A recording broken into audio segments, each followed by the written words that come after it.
Welcome to On a String Podcast. We're coming in immediately at the end of the Thunder Spurs game one, double overtime. We've been sitting here waiting about an hour for it to finish to start. It's about to be 11 o'clock our time, but we're committed. We'll probably still Yeah, do this we're here for a for couple it. hours. Yeah, dude. Which is Hey, crazy. But that game was well worth it. We yeah. couldn't have started. We wouldn't have. There would have been so much weird silence, and then oh fuck, oh. Oh yeah, you would not have gotten the best out of me if we started the last before over because we almost started at the end of the fourth quarter, like the last few minutes of the fourth quarter going into the first overtime. And yeah, man, you wouldn't have gotten the best content out of me, but I wouldn't have been as monotone robot as I have the reputation for being. Yeah, that's true. You would have been a little bit more excited about life Yeah. just for a few minutes. What a game, man. What a game. I can't do 7 games of this. I genuinely can't. My health can't do it. My I sleep mean, schedule won't be able to do it because even if we weren't doing the pod tonight, I would be up for a while, just juiced from this game. yeah, it'd be tough not to be. It's gonna be. It's really gonna be generally hard to fall asleep after that, just because. I'm gonna have to consider really cutting out energy drinks because I might have a heart attack if during the series. It might Oh, push yeah. me over the edge, man. Yeah, if you load up on like 2 energy drinks or three before a Spurs Thunder game for this playoff series, yeah, it's over. Toast, dude. Toast. Is every game at 7:30 for this series? Because if so, I feel like that's a pretty good time, or 7:30 Central Time. I feel like that's a pretty good time. It's not a 9 o'clock game our time. That would suck. Yeah, that'd be. I couldn't. I don't think I could do it. I'm getting old, man. I gotta go to sleep. I kind of hope it's 7:30 or Yeah. about that time. Man, what a game. Wemby. 48, 49 minutes. And they were needed because every minute that Wemby wasn't on the court was ugly. 24 rebounds, dude. And he's not even That's like an offensive rebounder. Like that's not his game. so crazy, dude. He's He had to just have like 10 grabbing. or 11 offensive rebounds. That's insane, dude. He's so much fun to watch that I feel like if you, I feel like even if you're not a basketball fan and you watch Wemby, you're like, oh yeah, I could. The sport's not that bad. This is insane. Like, what is this guy? Yeah. Is everybody like this? Because what are we doing here? Like, I Man, I don't don't even know. We may have needed to take more time before we started this because I'm still kind of speechless. The way he took over, especially there at the end of the game, where bro. The he three. that three.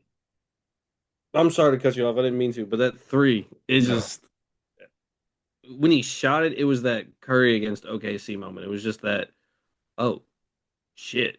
Yeah. Like this dude's here. It was like the High Point, Wisconsin game in March Madness when the kid from High Point just pulled it from the logo and you're like, oh, we're Oh, doing all right, man. Yeah, let's go. Let's go. I'm it. gonna rock with High Point now. God, man, the league is in such good hands. If you're not a Wemby fan, how first off, but even we're labeled as Shea haters, which we'll get into. We went kind of yeah, we got a lot of hate for our take on Shea, which wasn't really crazy in my opinion, but we'll get to it. But even us being Shea haters, I say in air quotes, the league's in great hands. That dude, he had a bad game today, and he was still extremely necessary for them to even be in the game at the end.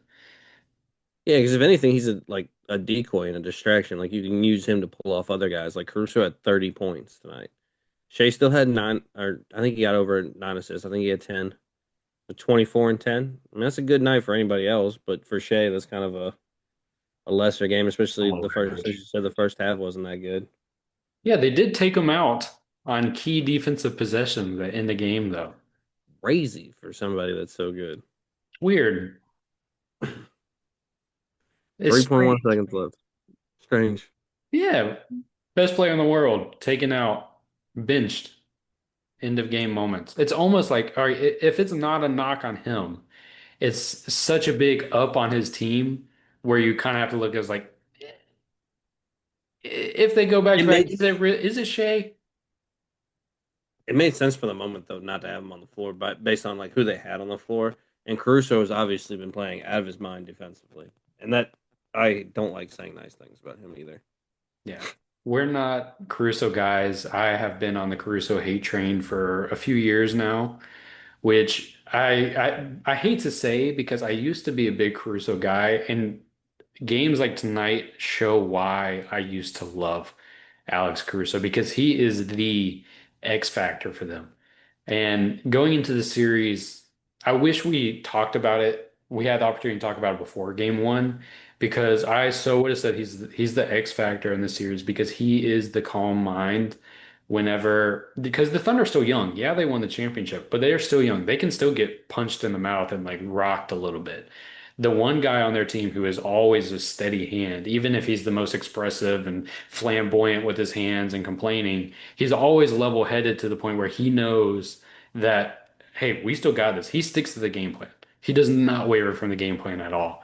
And every time the Spurs went on a big run during this game, first half, second half, overtime, he was always the guy to step up and hit the big shot or get the big rebound or get the big stop. He was the primary defender on Wemby like the majority of the game. He's 6'4", 6'5". Insane, dude. He's their MVP right now.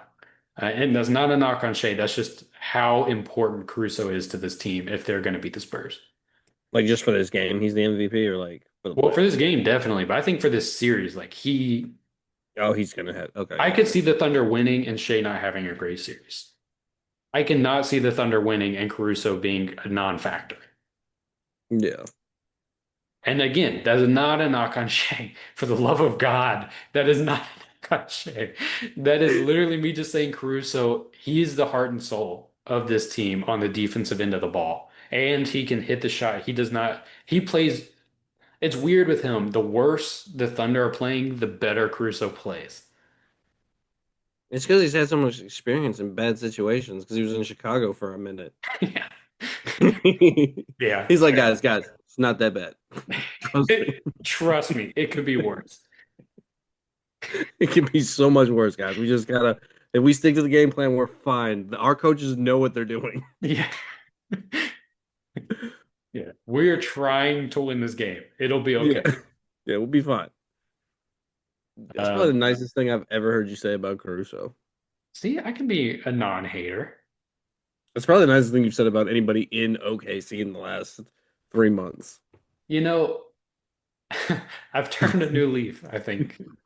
I Less OKC hate. don't know, man. Let's see if the Thunder won this game. I would have had a very different tone right now. Dude, you were in a panic when we first got on. You were like, I was like, is he gonna be okay? You were Yeah. stressed, dude. Yeah. Yeah, I'm not going to be able to watch this series around anybody. Like, this is going to have to be, hey, honey, I'll talk to you tomorrow. Go on and go to bed. Every time something happened, it was just like a, okay, are we okay? Are we not okay? Yeah. Yeah, that was the sound of my heart stopping. That's probably the most I've felt that way during an NBA game in, dude, a long time. Because like I typically don't get that, I guess, involved with the players where I really care. But for San Antonio, and also the way San Antonio's guards were playing there at the end, where they were extremely unorganized and just not playing very well, playing very chaotically at times. And it's like, golly, y'all are gonna kill me. Yeah. Like, I mean, they showed their youth. It was a yeah, perfect example of this is the biggest energy game I've ever played in my life. I mean, for somebody like Stefan Castle, I played a national championship game, but what is this? yeah, And it showed. I mean, he was making a lot of mistakes. He was forcing a lot of things. He was driving into double teams. He was making errant passes. He was leaving his feet with the ball in his hand, trying to make a pass. Like he was doing everything he knows he's not supposed to do because he's a very well coached player. He's had great coaches throughout his life. He knows the fundamentals of the game, and he was doing all the wrong things. And that's the perfect example of this is a young kid making mistakes. He's got to learn these. And will enough of those happen where it costs the Spurs the series? That's really the question. Or can Wemby just be like, hey, I'm like 22, but let me put y'all on my back like I'm 29 and none of that matters? Because he wasn't doing anything like he stayed composed. Wemby doesn't like. There's nothing that really rocks his boat. Like he's just steady, dude. You're gonna get exactly what you're gonna get out of him every night. Like there's no change. Like I know he got hyped when that picture when he was standing in front of his teammates at the bench and just standing there like this, and you could see Wembanyama on the back. I was like, that's gonna go hard. Like that's gonna be a good picture for him. Yeah. That's sick, dude. I know you missed it in the first half. He had a play where he took him off the, you know, when he does like that Space Jam dunk we talked about, where he Hmm. just reaches from seemingly like the free throw line to dunk on people. He had one of those in the first half, and it was on Chet and SGA. And he had a moment where he just stood there and just kind of like flexed and held the moment as they started to run back. And it's like normally you'd be like, hey, get back on defense. But with Wemby, it's like, man, send a message. Let him know. Then you get down the floor in three strides anyway. Like, Yeah. Give him a head start. yeah, like let them run down there. They'll be all right. God, Dude, Wemby, we said it when we were watching it. Um, he might just be the greatest player ever. yeah. Like, and it's crazy too, because especially with his minute restriction this year, he couldn't really be. I think you said you had him fourth on your MVP voting, and Yeah. it's like, man, if he gets to play a full season too, like I can't imagine, like he's not on a minutes restriction or anything. Like I want the kind of games he could have. Like he's gonna be the guy that gets the quadruple double. He's gonna go insane for one game. It's hard not to imagine him getting a quadruple double. Like, I don't see how he doesn't get one. Yeah. Like, just one? He might get multiple. What if he averaged this season? I'm like some Wilt type stuff. Yeah, dude, just Wilt Chamberlain. He's our Wilt Chamberlain. All of a sudden, there's gonna be all these other crazy stories about Wemby. It's just gonna become like almost a Chuck Norris joke. He reads a book before every game. I mean, yeah, that's basically Wilt's life. He, he once caught like a cyclops with one hand while reading a book, and this is just gonna be like a Paul Bunyan-esque stories for him. And you're like, yeah, I could see it. I believe it. Yeah, for sure. Is this so? Since Jokic got bounced round one, he didn't look quite himself. Ever since his injury that happened earlier in the season, it seemed like his shot kind of went away with it. He was still maybe the best player in the world without his three-pointers landing. But with him, his window of being the greatest and his time in the throne of being the best player in the world coming to an end, seemingly, is this the battle for the best in the world? Like, is this for the championship belt to hold that title? If the Thunder win, it's Shea. If the Spurs win, it's Wemby. Yeah, for sure. Absolutely. I told you already. I when before we started recording, this is the finals for me.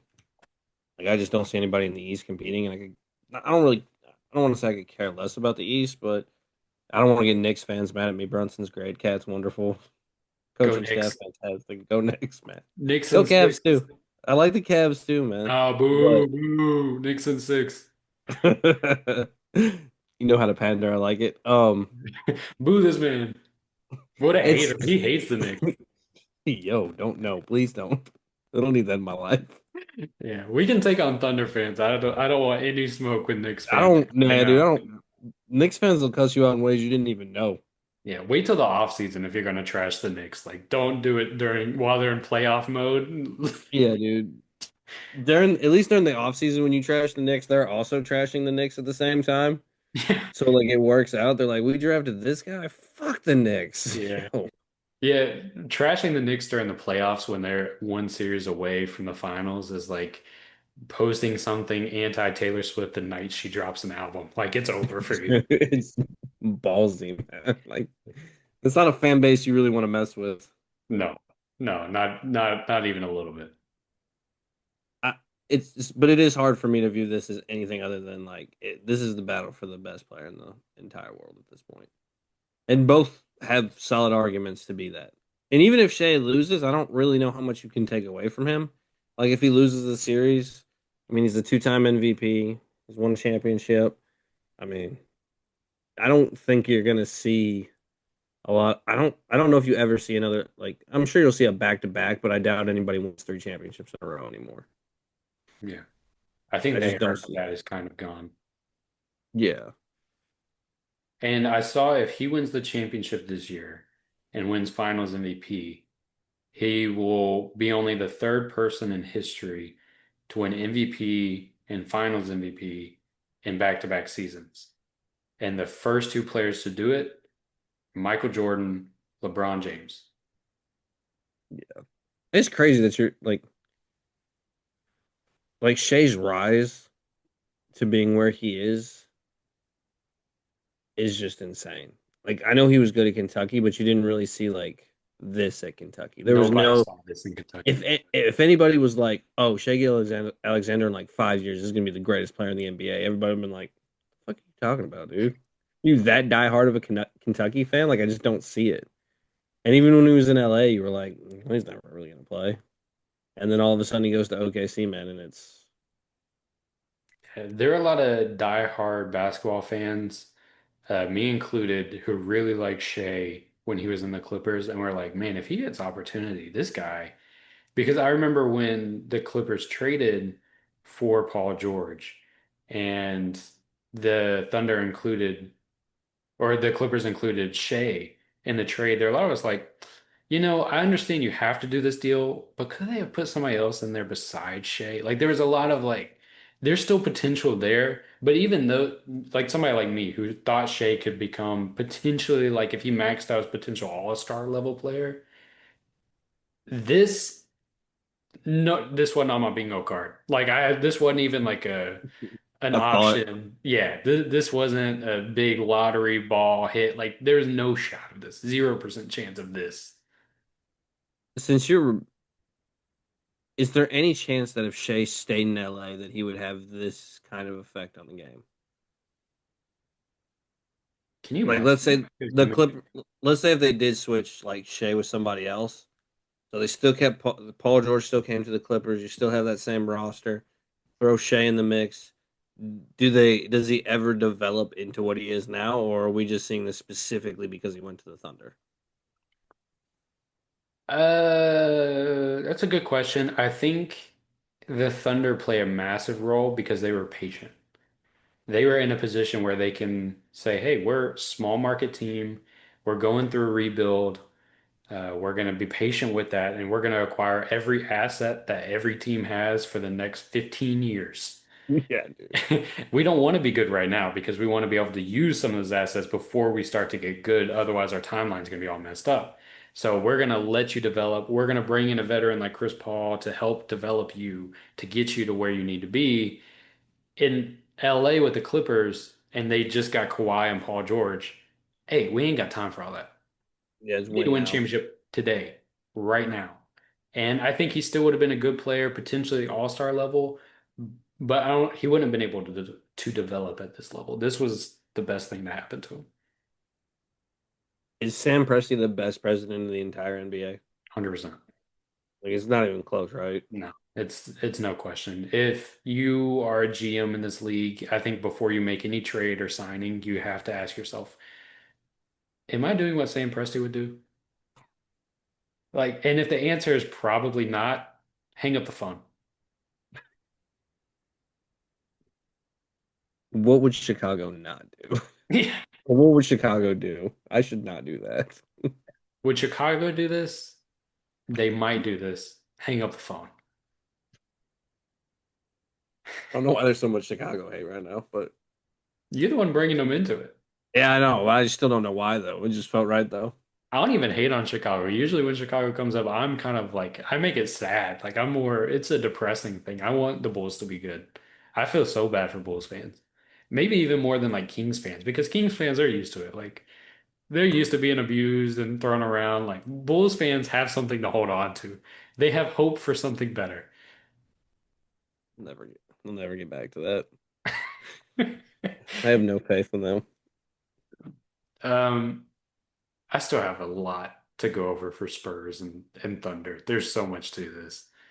Um, Dylan Harper this isn't necessarily Thunder Spurs. He had flashes in this game where he looked really good. And then he had other moments where he looked young. He looked 20. And Yeah. I mean, we had one, I think it was in the first overtime or second overtime where he kind of panicked with the ball. He was getting locked up by J-Dub. He was dribbling the air out the ball for a good like 12 seconds. Ran into him, lost the ball, traveled, they didn't call it, and then threw it up with 2 seconds on the shot clock from 30 feet away. And it was like, dang, yeah, he's still a rookie. We still got to give him some grace here, but he also has those moments where he's taking on J-Dub or Caruso or Kason Wallace. He's taking them off the dribble, splitting the defense, and jumping in the air off one side of the basket, under the basket, over the other, around two hands to finish. And it's like, yeah, you shouldn't be doing that. Like, you should not be there yet. It's got to be so hard to go from playing in college to then the Western Conference Finals, and you're playing against probably one of the better defensive teams in the entire NBA, if not the best, outside of like the Spurs. And you're getting guarded by some of those guys. It's got to be a little bit like, oh shit! Like, one, I'm here. That's cool. Two, how the fuck do I figure this out now? Yeah. And I think it really benefited him playing for Rutgers because that team at Rutgers had zero spacing. Like they clogged the hell out of that paint, and he had to just figure out how to be dominant in the paint when there was no space. And Yeah. now being thrown in the NBA where there is more space, he's probably like, man, this is easier than what I had to do in college. There has to be moments where he thinks that. If I could Yeah, ask him a especially question, I would ask him that. I want to know if there's moments in the NBA where he's like, hey, this is actually easier to get to the basket than when I was in college because I had no room back then. there probably is a level of where he thinks that way. Like it was probably a little bit, or it is probably a little bit easier in the NBA than it was back then or back in college for him. Just because what you said, you're right. The way they play, they pack the paint so much that he probably had zero way to operate. Now he has freedom of space, all kinds of movement. Another player, Carter Bryant, another rookie. He he's going to become an essential Spur for this team. Yeah. Oh yeah. He had to play this game where he was locking up Shea for about 10 seconds. He was sticking on him over a screen. He stayed with him down at the elbow. He stayed with him. And then Shea hit him with a pump fake and he just slightly jumped into it. Shea jumped into it, got the foul. And Carter, he got so mad at himself. He didn't get mad at the refs. He didn't get mad at Shea. He was strictly mad at himself. He's like, I had him, and I always have him, but I just have to learn these few things to get to where I need to be. And once he figures those out, give him a few years. It's hard for me watching him not to have flashes of a 2013 Kawhi Leonard when he was just trying to figure out his spot. He knew he was a great defender, but he had to figure out when to be aggressive, when to kind of fall back a little bit. And over time, he developed his offensive game. If Carter Bryant could develop his offensive game, but continues to lock in defensively and hold himself accountable to the extent that he already does, he's going to be special. Yeah, I noticed him in the last series. He was big time for them. He is kind of like an X factor for them too, because when he does come in, if he provides like those meaningful, if he provides like that level like Kawhi defense for them, that's going to go a long way, especially against OKC. Yeah. He had against the Timberwolves, he had multiple plays where he was out rebounding for Timberwolves. And Minnesota's a great rebounding team, and they're extremely competitive and aggressive. And it was 1v4, and he would come away with a rebound. It's like, bro, you're 20. Like, stop. Chill out, man. Chill Yeah. out. You got to be Uh, like that. Here, let's take a quick break. We'll come back. We'll finish up talking about Spurs Thunder. And I didn't even really intro this pod. We're going to talk about the other series, Cavs Knicks, maybe do like a quick refresh of round one. We have some other news. Jamal Mosley going to the Pelicans, a couple other things. SGA MVP. And at the end of this, we're going to be doing a draft on the most entertaining MVPs of the past 20, 6 years since the Yeah. turn of the century. So we'll get all of that when we come back to the break. Well, you got Steve Nash number one. Yeah, right. And we're back. So, for you watching this game, I know we have talked extensively about the Thunder and their play style and how they're viewed as from casual fans and kind of the die-hard viewer. How did you feel watching them? Were they on par with what you expected, or was it, hey, the playoff intensity at this level, maybe some of the antics don't fly and we kind of have to adjust how we view the game? I think we kind of just have to adjust how we view the game. At least after game one, I thought the refs did a good job actually for the most part. Like, I don't feel like it was as bad. And mind you, I didn't see the first half, so I don't know how bad the first half was. I caught the second half and then the two overtimes, and I just didn't find it as annoying. Like, I know Caruso's still going to do his thing, and you just kind of ignore it.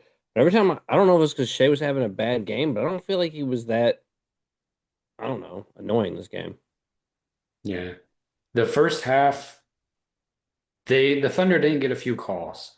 There were a few that did not go their way, and it wasn't in a sense of like, hey, that was a terrible call. They should have gotten that. It was more just like, yeah, that was probably a no call, but they're used to getting it. And I think there was a moment where they kind of looked at each other like, all right, we gotta get into another gear. And I think the person who pushed that agenda to them was Caruso. Kind of like we talked about, he's the hardest sold team.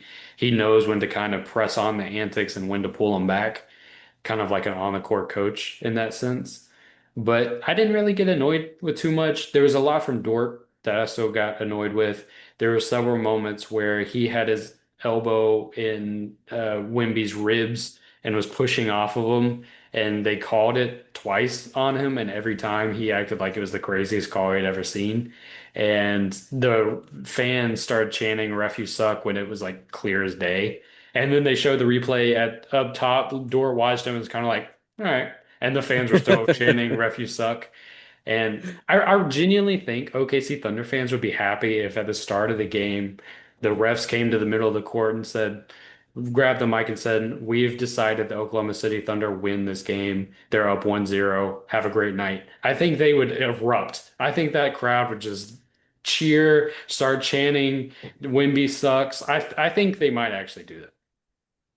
Yeah, I can see that. Also, I will say too, with the Shea thing, I think I do think that Caruso does like help them so much because I don't think that Shea has to take on as much leadership.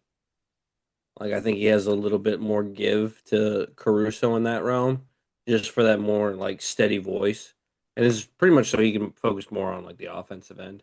I did think it was interesting that towards the end of the game they were doubling him as well. And the Spurs were, and it's like it's not a bad idea to everybody else to beat you at this point. Yeah. Shit, they damn near did too. Yeah. And everybody was doing a very good job just playing Shea straight up. It was working. They got that pop talk before they went to that game. Pop must have come in and been like, "Don't touch him. Yeah. We played against LeBron. Just don't touch him. You'll be fine." Y'all just think y'all have it bad. I will Imagine a say, 260 pound, 6'9" athletic freak, fastest guy on the court, strongest guy on the court, but you can't touch him. he cries all the time, Yeah. every time, every time. I w There was a lot less whining this game. I also feel like it was just like a really, really good competitive. Like, just you didn't have time for that because every play seemed to be, especially from the time that I started watching to the end, every play was important. It was a momentum shift, like each and every single one of them, whether it was a steal by Caruso or a three by Wemby or whatever. Like each and every one of those moments, you were like hanging on a string of just like waiting to see what was going to happen. Yeah. And I'll say, I know you missed the first half, but the first half was the exact same way. From the opening tip, that energy was in the crowd. If somebody missed the open shot, it felt like immediately the crowd was like, oh, kind of like, the like when it's a big game or a big moment in the game and you need that shot and they miss and there's that sigh in the crowd. That was from the jump. Like it felt like every play mattered. And as you and I were talking towards the end of the game and in overtime, the Spurs with how they played to start the game when I was watching and when you came in the second half, if they blew this game, it would have been very like reminiscent of the Pacers letting, I think it was game four. It was like game three or game four slip against the Thunder in the finals last year, where they kept on reflecting on that. If we didn't let that one slip away, this was ours. And this was one of those games where the Spurs let it slip away. First off, it would have shown the whole theory of a young team can't win because it would have been the perfect example of what happens with a young team who hasn't been in that position, the things they run into. Um, but them winning this game, with everything going bad, all the guards forgot how to play basketball for about overtime and a half. Really, up until Castle had that dunk on Shea in double overtime.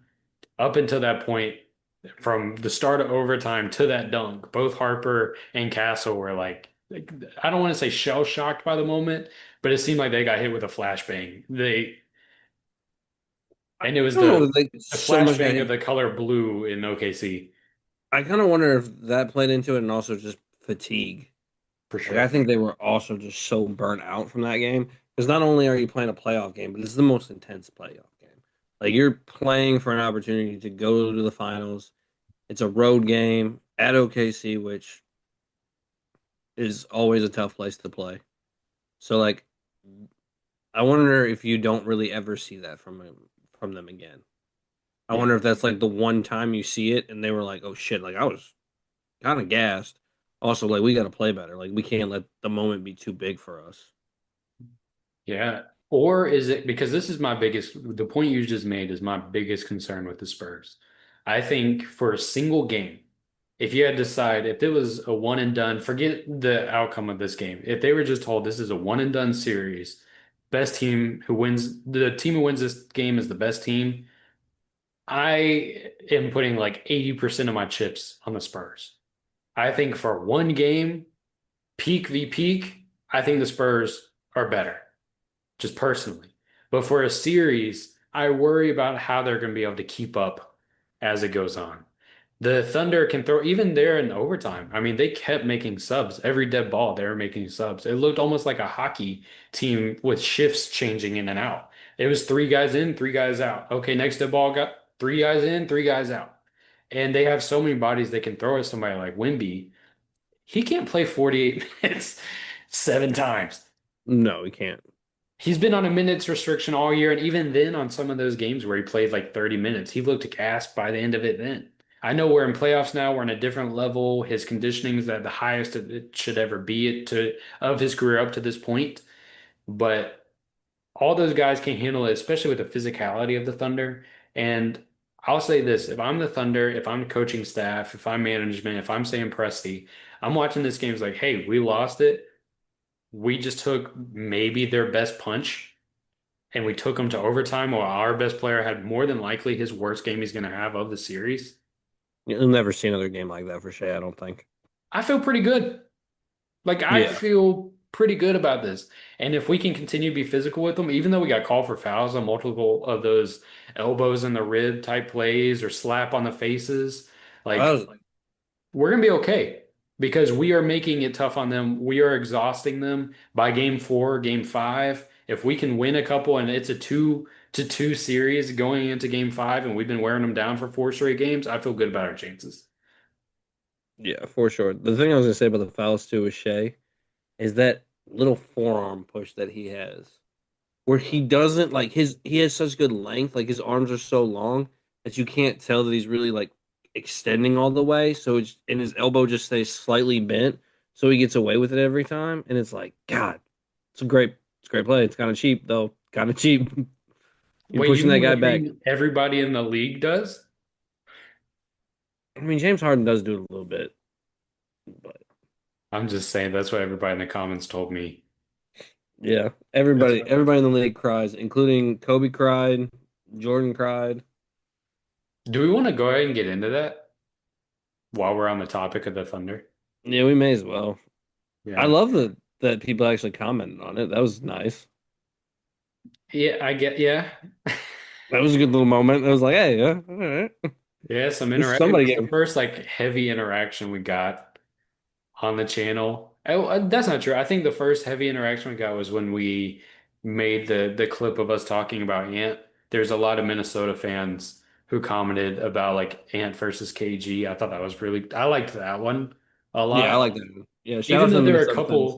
there are a couple Minnesota fans was like, this is stupid. Like it's like, bro, I'm just hyping up both your guys. Like it doesn't have to be a battle. Yeah, it's not that big of a deal, man. Yeah, and I agreed with you. Like my point was your point. I don't know why we're fighting. It was just a hypothetical. We're But just curious. this one for the Thunder, man, we posted a clip. If you aren't following our TikTok, if you have a TikTok and you use it, give us a follow on there. It's on a string pod. Go find us. Go find our video where we talk about the Thunder. It was at this point that you're hearing this probably like 5 days ago, roughly.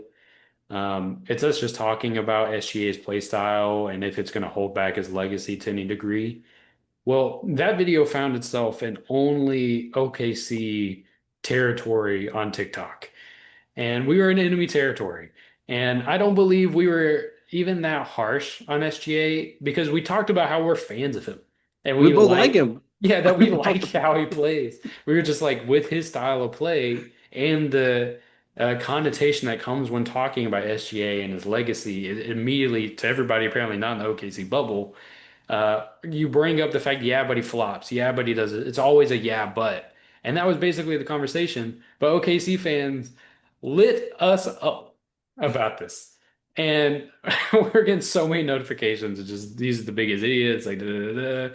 they don't This know is exactly ball. what Kobe did. Like, it's some crazy stuff. If you want to just see some brain dead takes, go find that clip, look in the comments, and yeah, you're gonna see a combined IQ of about 7. So, You're uh, hate for OKC, man. You just yeah, like I needed more fuel. yeah, like you needed any more for that, dude. That was it was funny just like watching it blow up as it went through, and I was like, yeah, these people really do love this man. Like they're about to go to war on this. Yeah. And I can respect it. I was in some chat forums back. I even told some of the people in the comments, like, look, Mike, I'm a D Wade guy. He was doing these same things. Maybe not as egregiously. I think it's been taken to a new level, and that's just the progression of the game, especially when we're in a league where the referees allow it and kind of reward it. But Wade was kind of an originator of this era of this happening, and I was in all the forums saying it don't matter, he's the best. So it's okay. It's The okay. com the comps people were coming out with was funny. The person who said we're gonna be on the wrong side of history, like he was with Patrick Mahomes and somebody else. And I was like, I mean, I get the comparison. I've made that comparison before with Shea and Patrick Mahomes, but it's also like we I admit that he's a good player. Like there's no argument of whether or not he's a good player. I'm not arguing that. So I'm not going to be on the wrong side of history. If history comes out and it's like, oh, he's the best player to ever play the game, I'd be like, yeah, I mean, I agree. I said he was a good player. I said I liked him. Doesn't mean that I have to like everything that he does or be okay with it, especially in the time of being an ethical hooper. Like it's not too ethical to just make up like bullshit fouls all the time.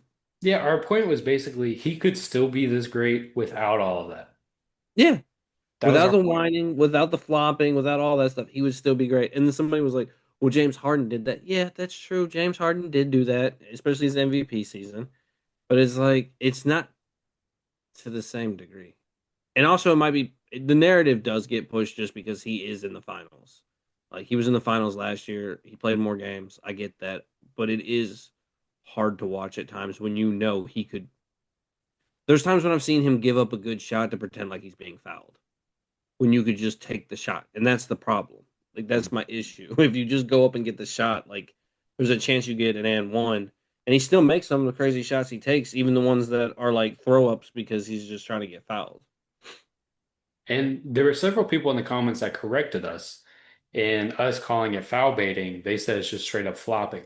And you're right. We probably shouldn't call it foul baiting because shot moments like that where you're just talking about there's foul baiting where it's like Wade, I'll use my guy as an example since I'm gonna try to be as non-biased as this is possible. There were several moments where Wade would be so worried about the foul, he wasn't necessarily worried about the shot, but as soon as he got the foul, he's trying to make it. Yeah. And that's how you had so many of those moments where he would get you up in the air, and it's like, how did he even get that shot up and it went in? Or especially like going on layups, you would see him do like seemingly it felt like he was doing like a 470 and then over the shoulder up and in the basket. But he was always trying to score, but he was making sure he got the foul before he got the shot up. SGA and some other guys of this era, Joel Embiid is maybe even more egregious than SGA at it He is. where the objective is to get to the free throw line, not to even get a shot that could remotely go in. And that's where the issue for me is. And that's all we were talking about. That's it. That's it, Oklahoma City. Not saying he's a bad player, just his antics are annoying. And if you don't see that, you don't love NBA basketball. No, man, you just don't know ball. We just don't know ball. No, no ball. But that was a fun thing. Like I said, if you don't have TikTok, don't worry about downloading it to follow us. I'm gonna be honest with you. If you're one of the guys who's like, oh, I don't need no damn TikTok, keep living your life, bro. I was the same way until we made our TikTok. It was like, fine, I download I it. was gonna say you're probably better for it. Yeah. Yeah. If you're watching us on YouTube, we post everything we post on TikTok on YouTube. So you can watch it there, watch the short there and the long form content, which isn't even on TikTok. So you're getting more content here. You're just going to miss a lot of the crazy interactions of 14-year-olds in the comments who just learned about basketball a year and a half ago, gonna complain and argue like they've been a historian for 70 years. So, did you Other have people in anything YouTube, else on that? people in YouTube can comment too. Like y'all can Yeah. still comment. Please We've comment. had less negative interactions. Even the mini, we just thought you pissed off Atlanta. Yeah, dude, Atlanta fans didn't touch OKC fans. They didn't go as hard for Atlanta, like You know why? because they're transient, bro. They don't live there. They don't care. I'm gonna get hate mail again. Yeah, that's I've been why. nervous going to my mailbox every day. It was one guy who vouched for Atlanta, and he wasn't even from Atlanta, which kind of proves your point. It's just like, yeah, my brother was born there. All right. Which, if you're watching this, shout out you because when Sean went back at you after the Hawks are down 50 against the Knicks and said, I really feel bad for your brother right now. And you laughed about it. That was awesome. I thought that was great. 10 out of 10. Good interaction. And that's the difference between YouTube comments and TikTok. TikTok, there's some of those guys I think still arguing in there, and it's been almost a week. I think I went back and commented like a couple of days ago just to do it because I was bored. I was like, I'm just gonna say some shit, see if I can start some shit again. Every now and then I'll check the notifications on there, and it's still, yeah, there's still people going at it. And it's like, all right. There was somebody today who posted like a GIF or something. I think it was, or it may have been yesterday after the MVP announcement, and they just posted like Shay like laughing or whatever. It's like, bro, what are we doing here? Like, we're still doing this. Shout out That's the one guy on TikTok though who found the video and reposted it to his audience of non-OKC bubble people. And that's when it kind of spread because there was a moment I went back and forth with one person and their comment had like 30 something likes and mine had like two. And it was like I'm getting ratioed the hell out of my own video. This is a bad look. And then once it got reposted, those numbers started to even out. And I think if you take out all our comments going back and forth with people. The positive comments ended up outweighing the negative, but there for a good 6 or 7 hours, it was it was some hot water in the everybody in comments. Oklahoma City woke up at like the same time and all got on TikTok and they all immediately commented. It seemed like for a second there, Yeah. and then once like a couple, I think it was like a day went by, and then it started to like even itself out, or like 24 hours went by and it started to even itself out, and it was like, oh, there are people who also feel this way about SGA. Thank God. Yeah. No I did one like said he was a the bad player either. Like no one was like, actually, he's just straight trash. Like he sucks. Nobody said I did like the people who went in there and commented like a couple days later, like, bro, the people in these comments are idiots. So that. thank you for showing up. Where were you 2 days ago, man? I needed backup. That guy finally got a break from like his kids, and he's in there like, "Oh, what the hell's going on? These guys are morons." Yeah. Man. Did you have anything else on the Spurs Thunder game one? No, not right now. All I'm right. still processing that whole game. Yeah, I'm gonna think of so much stuff tomorrow and then yeah, I have to circle back on it. Um, so going into the next series, we have the Cavs and Knicks. We may not spend as much time on this because we still need to see game one. I know you and we both feel as if Spurs Thunder is basically the NBA championship. That's obviously assuming that teams are going to remain relatively healthy in the finals. Cavs Knicks, though, is a very interesting one from a legacy perspective.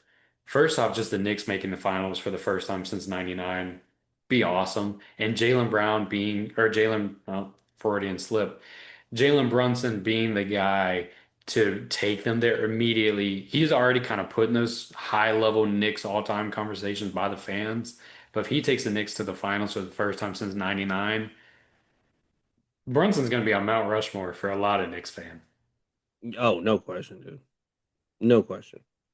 And it's kind of funny because like Woodson there was kind of like on a hot seat there for a second. Like if he doesn't win this series, who was it against? Was it against Atlanta? Hmm. It was against Atlanta, and they were like, man, if he doesn't win the series, he's out. I Yep. had enough of this shit. And it was like, damn, you didn't even give that man a cup of coffee. He ain't even been there that long. He just got there. Yeah, He's still dude. unpacking. Yeah. There's still boxes that haven't got unpacked in his house, like for sure. That his wife's yelling at him about. Yeah, He's dude. stressed about like, yeah, but cat. And I might get fired tomorrow. Who knows? Stephen A. Smith says I suck Yeah. regularly, like for no reason. On the flip side, if the Cavs win and Donovan Mitchell takes the Cavs to the finals, what conversations do we start having about Spida? Because I mean, do we have a conversation about him, or do we just say the Celtics were hurt this year? I'm not accepting that excuse. I'm just saying, dude. A fully healthy Celtics team. Are the The Cavs even in Sixers the? weren't fully healthy. Yeah, but they weren't expected to go to the NBA Finals. Were you picking the Sixers to? Was anybody outside of Philadelphia picking the Sixers to go to the finals this year? I don't think people in Philadelphia were picking. They didn't even show up to the games against the Knicks. That's true. That's, I don't think that's they were true. even But picking them on a random Thursday. Forget the NBA Finals. I'm just saying, dude. Like, there's a difference. Like, Boston was the team everybody still, even though hurt, we're like, yeah, they're probably gonna make a finals run, and then they don't. So now, like, it's just basically a fill-in team. But okay, let's say that was the fact, right? That is what it is. Over time, nobody's gonna, it's just gonna be on the resume. Eastern Conference Finals MVP more than likely, and took his team to the finals. And he's in rarefied air of does he then jump from being, we talked about this before, but in like the Mitch Richmond class of shooting guard to then the Tracy McGrady, George Gervin class of shooting guard. I would love it for Donovan Mitchell. I just, it'd be nice. There's a lot of ifs about that Cavs team. Like, are we going to see Jared Allen and Evan Mobley play like this, like they played against the Pistons in Game 7? Are we going to see them play like that for a whole series? Because if they play like that for a whole series, yeah, they're in the championship. Because they played out of their minds. Mobley played like a damn guard for most of the game. Like he was catching the ball and just Euro stepping past people, low pickups. Like, that dude had I I didn't even know he could really shoot the three as well as he did. He shot the three fairly well. At least in Game 7 he did. And so, but like that has to happen. Does James Harden show up? James Harden really didn't show up in Game 7 that much, but he did other things that did factor into the game. But man, the last two games before that though, it almost seemed like James Harden was trying to lose the game with how many turnovers he had. And they were just lazy, bad turnovers. And I don't have that many questions, which is crazy to say about the Knicks because there were so many questions leading into this about the Knicks. I don't have as many questions about the Knicks right now. I Like, think both teams are a terrible game away from a mental breakdown.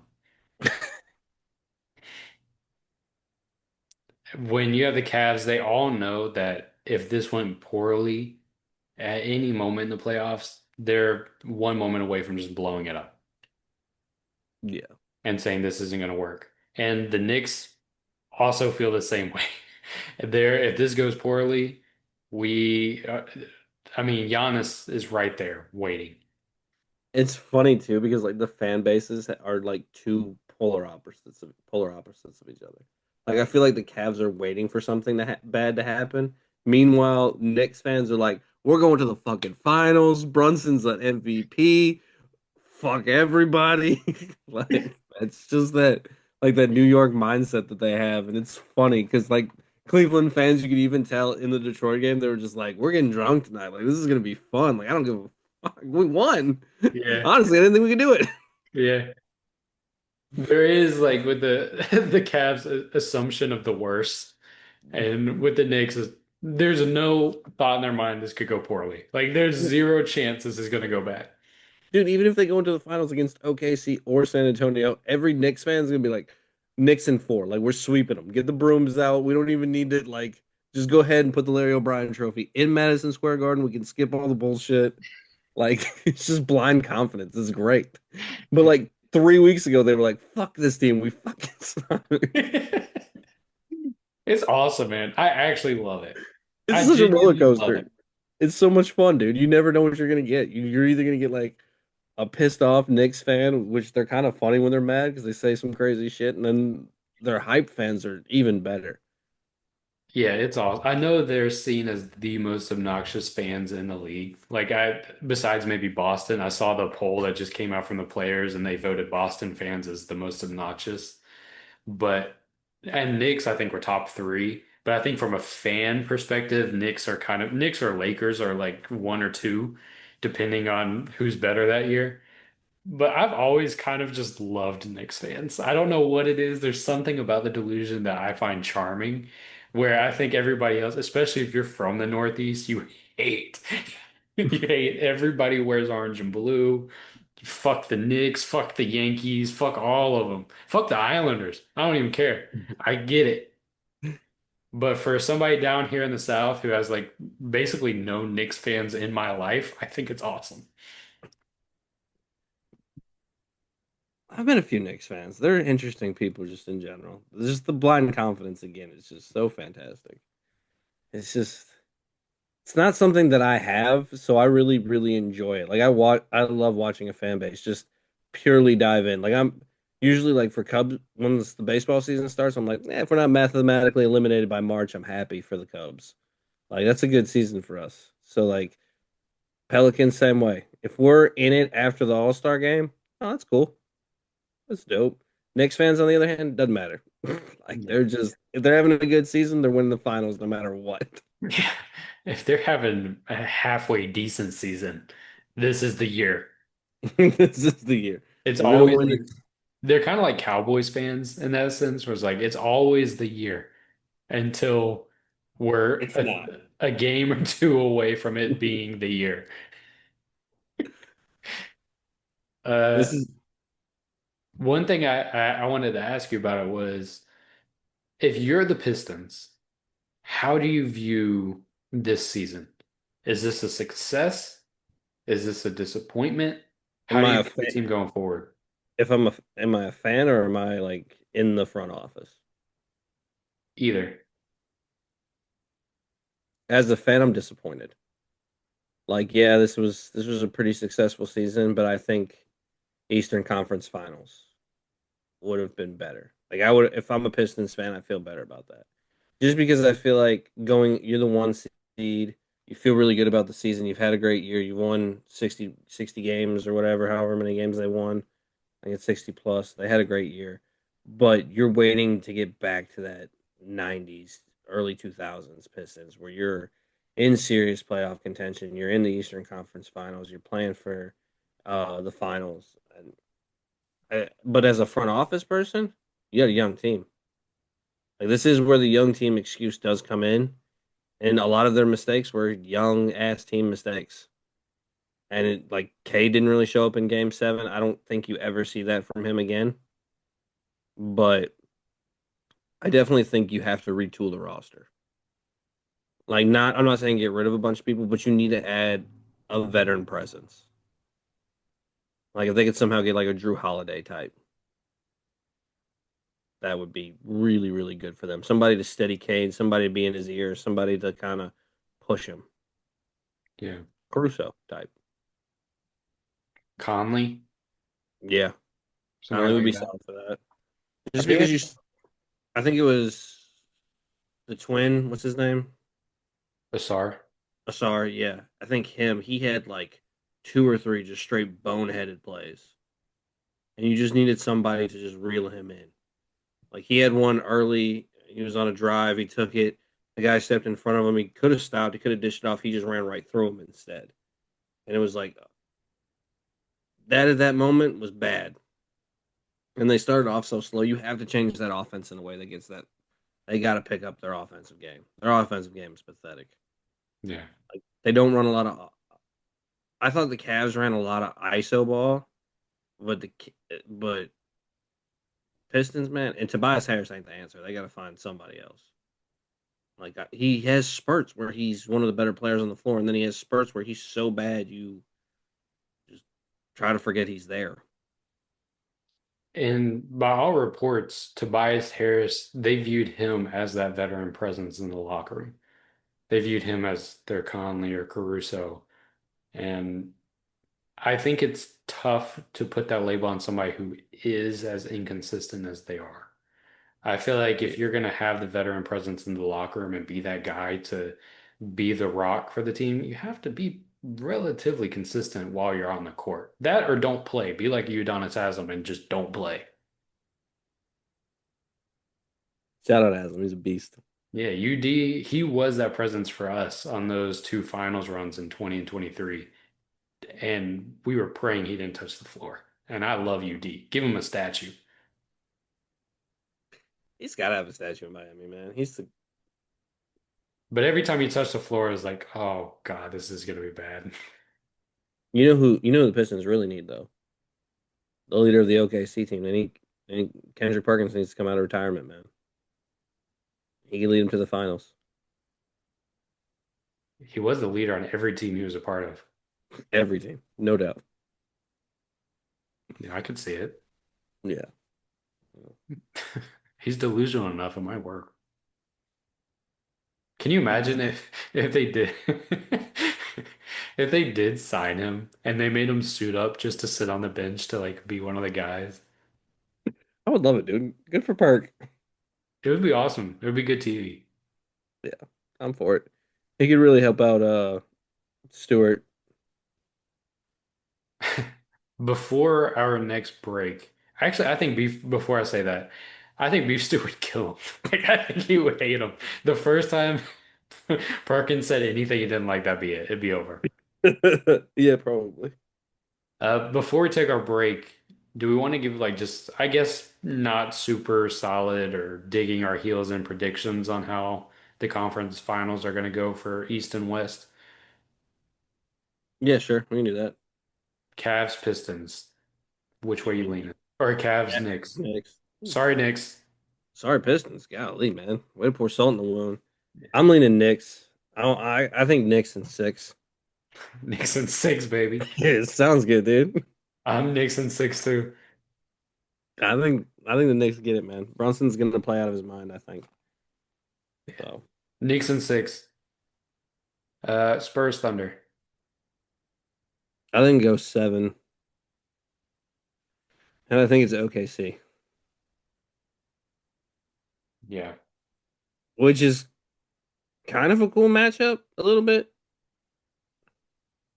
Knicks and Thunder. It's interesting. I don't think that they stand a chance. I think OKC probably it's either in five or sweep, but it's interesting. Yeah, if the Knicks continue to play like they did in round two, really ever since what game five against the Hawks, the game before they just swept the floor with them. They've been on a heater. They've looked unstoppable offensively at a level they haven't looked all year. If they can continue playing like that, I think they have a puncher's chance at making some noise. I don't believe that can last another two rounds though. Just me personally. I don't think so either. But Spurs Thunder, if it goes seven, yeah, I'm still Thunder. I think the Spurs in a vacuum are better. Just one game, but the war of attrition is going to get to them. It's hard for it not to, unless they just open up and win the first three games or something, which I could see happening.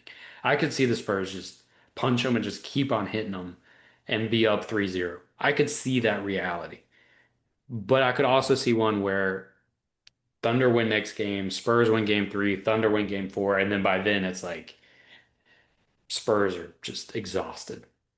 I think if it goes to 7 games, I think the guards for the Spurs are going to be gassed.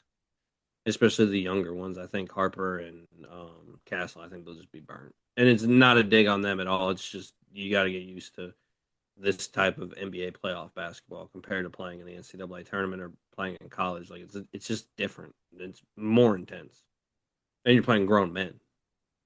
Yeah, the Spurs won a quick series. They want it to be five. They don't even really want six, probably game series.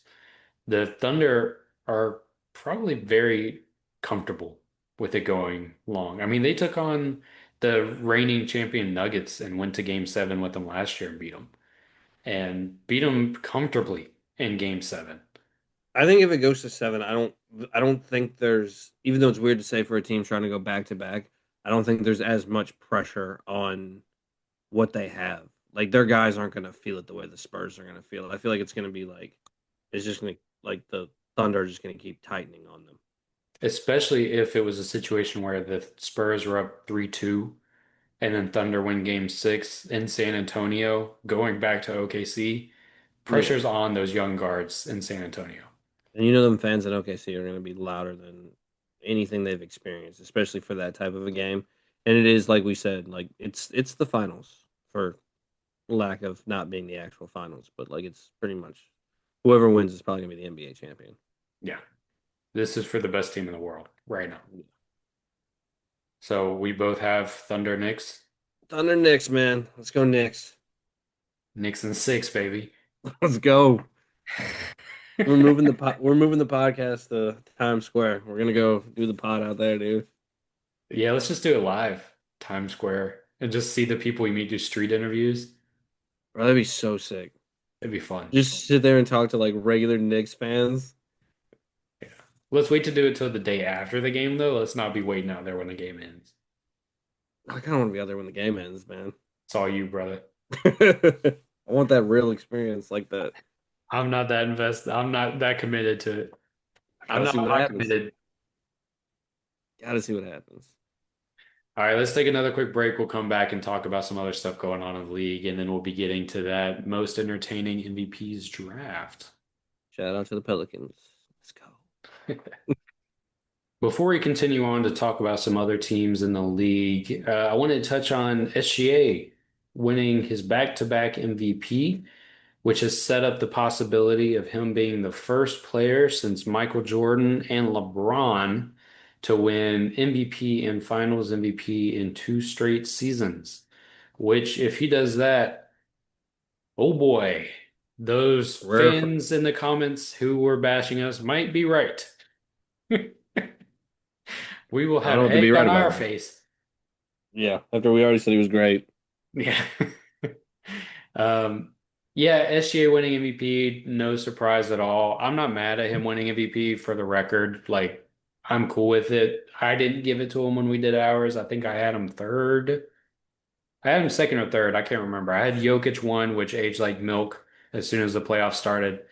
And then I had either Luca or SGA two, and I can't remember the order that I think I had Luca two, SGA three, if I remember correctly. But I did say any of those three win it, and I'm happy.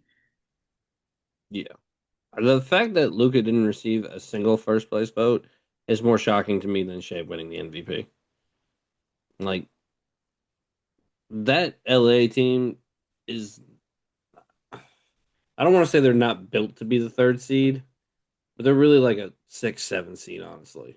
Like they don't you got an aged out LeBron. AR is great. I'm not no shade at him, but they don't really have like they don't have a big man for real. They don't young coach. Tough situation with LeBron. Is he retiring? Is he not retiring? Um, so to me, Lucas' season was a little bit more impressive, and dealing with all the stuff he was dealing with personally as well. Yeah, and But that doesn't everybody factor into the MVP. But And everybody all year saying, yeah, well, this Lakers team isn't that good. They're going to fall off, and their net rating isn't very good. And they just never fell off. And they just kept winning all the close games. Like, hey, maybe having one of the best closers in the league and one of the best players in the league kind of matters. And maybe he might be pretty valuable. he's Just pretty maybe. decent, just maybe a little bit. I'm not mad about Shea winning though. Like he deserved it too. I'm Yeah. not saying he didn't. I don't want OKC fans coming at us again. But I don't know. I did feel like Jokic season and Luka's season was a little bit. I want to say more. I don't want to say more impressive because Shea's season was impressive, but I think Jokic and Luka did more with less. It's also, this is one of those years where you're basically just splitting hairs. Like you're nitpicking between who you're going to go with between Jokic, SGA, Luca, and Wemby. It was really like, well, I slightly value this more. I slightly value that more. It's not like other years where it's like, no, clearly this is who is the MVP. Yeah. Like this year, it's really just depends on how you view the award. And I don't think you could go wrong. Even if you went Wemby, I get it. I had him fourth, and I did think there was a slight bit of a gap, and it was primarily just because of availability throughout the year. But it is a situation of when Wemby was on the court, Wemby is the most valuable player in the league, like hands down. When he is on the court, there's nobody more valuable. I don't know about that, man. Luke Cornett. Hey, that take looks rough right now because every moment that Wemby is not on the court, Luke Cornett looks like he is in a blender. Yeah, he looks like he doesn't. He looks like he doesn't belong at Yeah. all. It's not great for him. He's had a tough playoffs. Yeah, he was getting punked by Hardenstein for like the entire first half. Yeah, he's not Yeah. the guy. But SGA winning MVP, congratulations to him. He has a chance to really make history. I think if he wins the championship this year, gets finals MVP again, whenever you're on a list with only Michael Jordan and LeBron James, my God, bro, you're doing something right. And he goes into next season with having a chance to three-peat, Yeah. which is crazy. And I mean, you don't see the drop off with OKC. Like, I don't see where they drop off, especially with having, what are they, 12th in the NBA draft. Yeah. So we're going to add another young player to their already young roster. Yeah. Oh, God. Yeah, they're like 12th and 17th. Yeah. So, And they could either draft people or trade those picks. Me, if I'm the Thunder, I'd like to draft somebody, maybe get like a Cameron Carr or something, but draft somebody and then you have some youth right there on rookie contracts because you're probably going to be losing Lou Dort. You may end up having to lose Cason Wallace just because of CBA reasons. You're not going to be able to hold on to everybody's contracts or an AJ Mitchell. Like you're losing somebody. You're going to have to, just straight up. And if you can then just put in two guys on rookie contracts who are good 3-and-D guys or space the floor and be switchable bodies, I mean, the cycle just continues. If you just do that every couple of years, like, you're fine. yeah, I don't know why you would speak the Cameron Carr to OKC into existence. man, I I'm don't just think bracing for it because I've been so high on Cameron Carr all year. I just love Baylor guys, apparently. But I've been a big Cameron Carr guy, and now after such a killer draft combine, now he's flying up everybody. I've seen him as high as number 9 to the Mavericks, and it's like, God, he'd be nice to the Mavs. he would be perfect for the Mavs. He'd be nice. I'd be all for that. I love Cooper Flag. Yeah, that would be such a great combo there. But I want him in Miami, man. That's my guy. I want him in Miami. There's a part of me, just because of my misery towards being a Pelicans fan and also like rooting for the Bulls, where I would love to see him go just right before Miami's pick. Like just right there. And I hope that that team takes the entirety of their amount of allotted time to pick somebody. Like I hope that clock is just ticking, and you're just sitting there like, please don't pick him, please don't pick him, and then they, oh, gone. You know who it is in front of Miami, right? Is it OKC? Yeah. Oh God, now Which adds an extra layer of sting to I'm so torn now. I don't know if I want to celebrate your misery or. it. Man. Shout out SGA. Congratulations. No hate from us today. Had a rough night against the Spurs game one, but he'll bounce You'll back. never see it. You'll never see it again. Yeah, he'll bounce back. Speaking of your Pelicans, they just signed Jamal Mosley. They saw the Magic basically kick him out, and everybody in Orlando unanimously agree he needed to leave as they were making a hell of a run against the Pistons. And the Pelicans were like, "Yeah, give me 5 years of that." And how do you feel? I'm really just upset with you that you're trying to shit on this for me. Like you're trying your hardest. But look, as a Pelicans fan, if we were in Orlando situation and that's what we got a playoff run, I could give a rat's ass. It was just nice to be relevant after February again. So I'll be honest, my only hope with any this was with any coach we hired, I don't care who it was, is that you give him a chance. Like I feel like the Pelicans will move off of a coach so quickly without giving them a chance. Just give him a chance. Like see what he does. Let him grow a team. Let him build it. If they want to get rid of Zion, get rid of Zion. Like whatever they want to do, let's just do it and see if it works. Just see. Just give it a chance. Like we never give anybody a chance. We're like, oh, we're gonna fire him and we're gonna hire this guy and we're gonna be better. No, it never happens that way. Stop. Y'all just gotta roll with it. We're probably gonna suck for the next 2 years. But we've sucked the entirety of our franchise. So 2 years ain't gonna kill us. That gives him another 3 years on his contract to see where he can land. Just give him a chance. Like that's all I ask. Is Jamal Mosley the guy that you hand the keys to, though, and say, hey, this is your team. Coach them how you want. We'll build them how you want. Is he the guy? I don't know. Because Orlando was extremely inconsistent this season, especially on the offensive end. I don't feel like he got the most out of Mancaro. I don't think he got the most out of Suggs. I don't think he used Suggs all the time the way he should have used him. I just gotta have some hope. He went to the playoffs. Let's just hope that he turns the Pelicans around. Not having a pick this year sucks, but we'll see. We'll I make it work. see the series against the Pistons as almost even more of an indictment on Jamal Mosley. It's like, wait, this team was here the entire time. We could have had this throughout the season, and we're just now getting it. I We think could it's be almost more of an indictment on him. we could be having the same conversation about Woodson in New York right now, though. And would you be if you were a Pelicans fan? Would you be mad if the Knicks fired Woodson and the Pelicans hired him? No. I know Woodson's been around a lot longer. He's been a head coach. He's been an assistant coach for Steve Kerr. He's got a lot of pedigree in his game. But I just give somebody give him a real shot.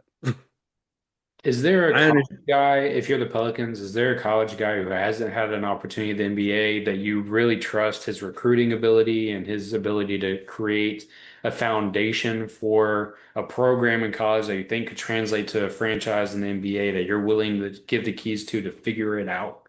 Is there a guy at the college level that you could see? Yeah, Nate Oates. For sure, Nate Oates. I would if I was the Pelicans, that'd have been my first phone call. I'd been like, what do you want?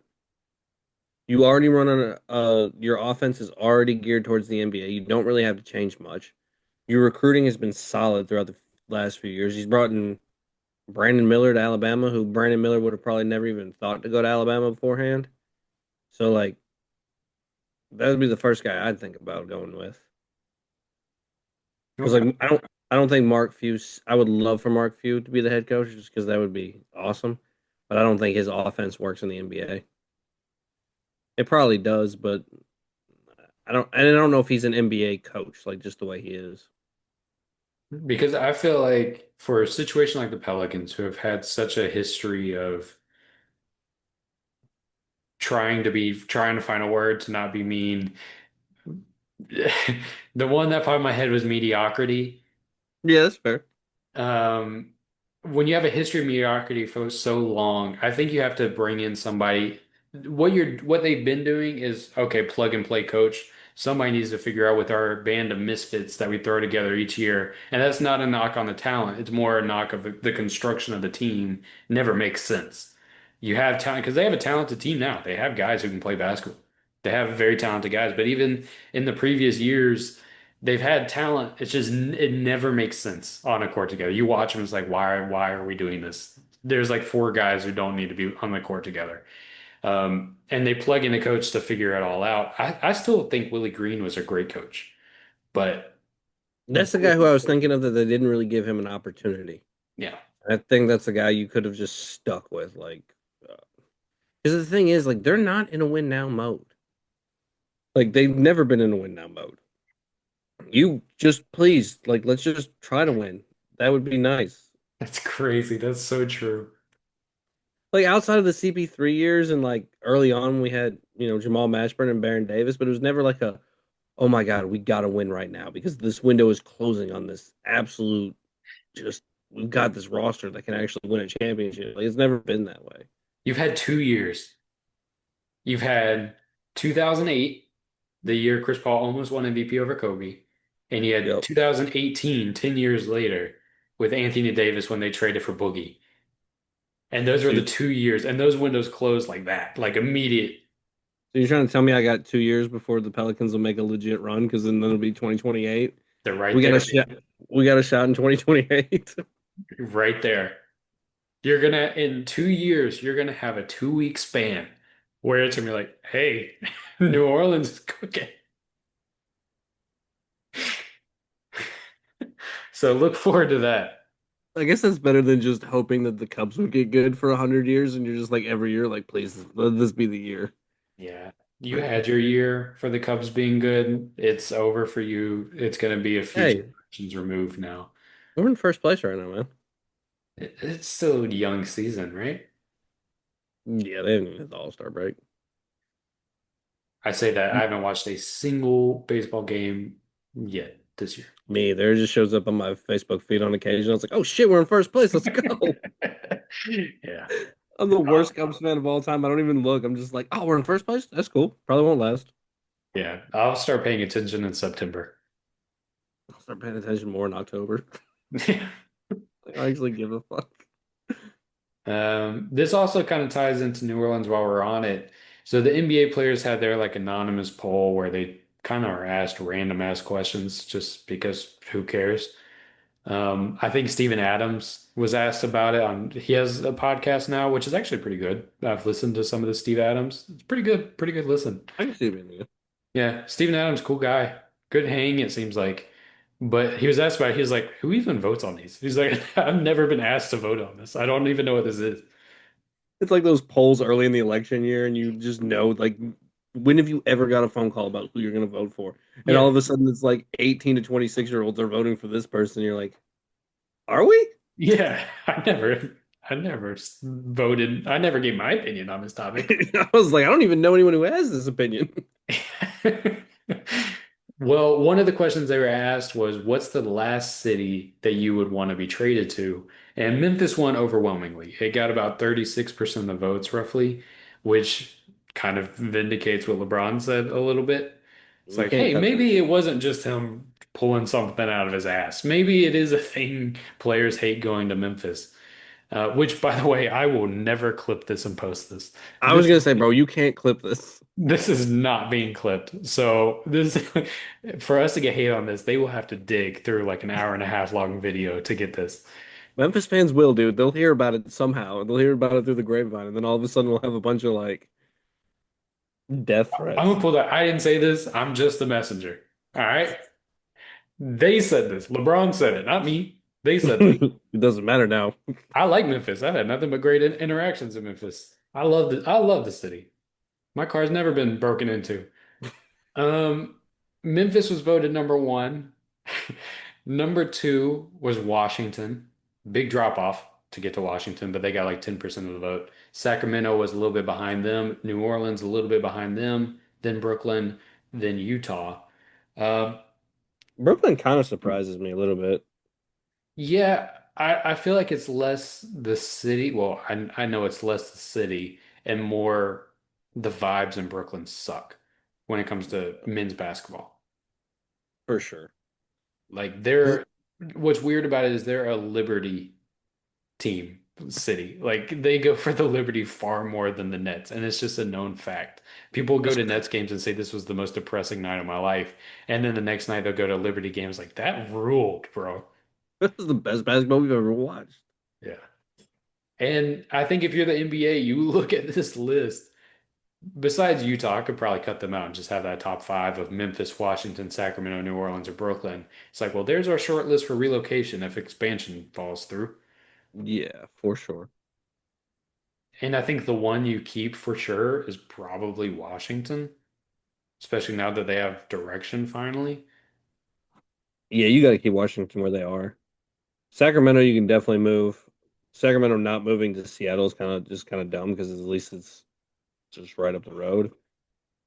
Memphis. I know there's a lot of talk of moving them to Nashville, but I don't know. I didn't think hockey would do well in Nashville, and obviously it has. So obviously, I don't really have a beat on that in that sense because I would have never picked Nashville to be a big hockey city. Go Preds. Oh, fuck the Predators, Blackhawks. You're a Blackhawks guy? Yeah, Chicago, dude. And New Orleans doesn't have a team, so I got to root for them. Yeah. Just because we were really good for a while, and we had Patrick Kane doesn't mean anything. Yeah, I used to be a big Predators fan when I was younger. I used to keep up with it, just about every game. I'm not that level anymore, but I still love it. I love the Predators. I went to a Predators game. It was legit. Best live sporting experience because you don't have to care about the sport at all. No, You don't have to know what's going on. You just get to be happy to be there. I took my fiance to a Predators game. She had never had any exposure to hockey. She didn't know any of the rules. I don't know if she even knew they played with a puck.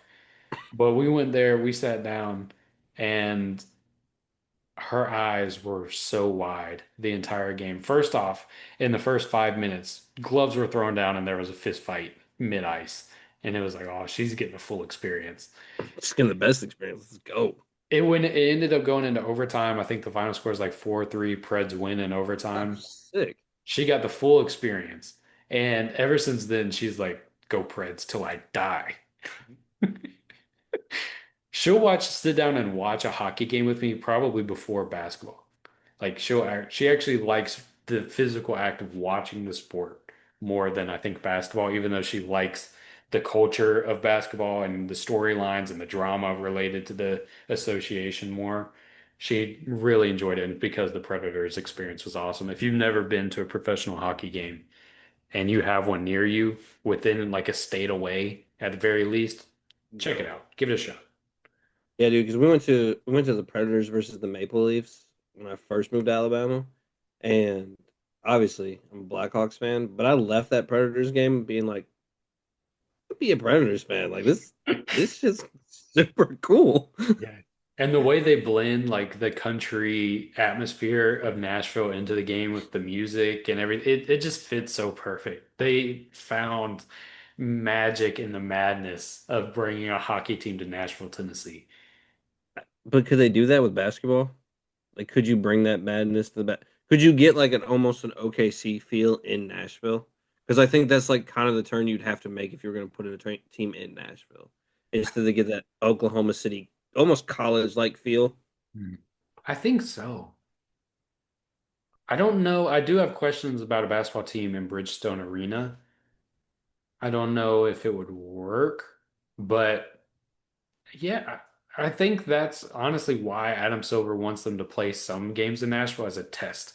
It's like, let's see how they show up. Yeah.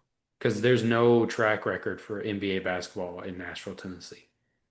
It's going to be interesting because Memphis does not do a good job of showing out for their team. As much as they ride or die for their city, they don't really, because they came out more in defense of the city than they did the team. And a part of it, like a part of some of that stuff is like the team too. Like you don't really want to go to a Grizzlies game. Like I'm gonna go watch John Morant for a little bit, and that's great. But like, there's nobody else after that, especially now. Zach Edey, Hey, they're about to be getting either Boozer or Wilson. yeah, maybe And A right when cup, they start to get good, A you can cup. see them in Nashville.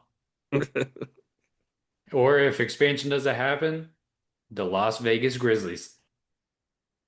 Moving back to Vancouver, I would. Never mind. Shout out Memphis. the death threats between Atlanta and Memphis now. What We are, no, what sucks about it though is we can't become like the face of anti-Memphis because you and I love the Memphis Grizzlies. yeah, that's true. Let's push that out there because Yeah, we do genuinely, this is no like just trying to save face here. We bonded over our love for the Memphis Grizzlies. The Zebo, Marc Gasol, Rudy Gay, Mike Conley, OJ Mayo, Tony Allen, Tayshaun Prince, Grizzlies. it was such a That's our happier team. time, such a happier time for Memphis. it's got to be such a weird turn for their franchise too. Like people really didn't want to be in Memphis anyway, even when that team was good. But like to have that turn of like, oh, like kind of a playoff, you're a solid contender-ish team. You're never probably gonna make the finals, but you're definitely gonna make a little run. And you got that cool kind of little vibe going on, and then a turn to now where it's like, yo, we might move the team to Nashville because we don't know what the fuck we're doing anymore. Like this shit's bad. Yeah. John Morant's doing Call of Duty celebrations, throwing grenades and shit. It's just like this ain't working. This is not a good place for this. Yeah, the old Grizzlies teams were very professional, but they'll beat your ass in the most professional way. Yeah. God. I love Zebo, dude. Bring him back. Tony Allen, man. Dog. Tony Allen. Dog. The guy nobody Wemby, wanted the guy yeah, nobody wanted to guard him.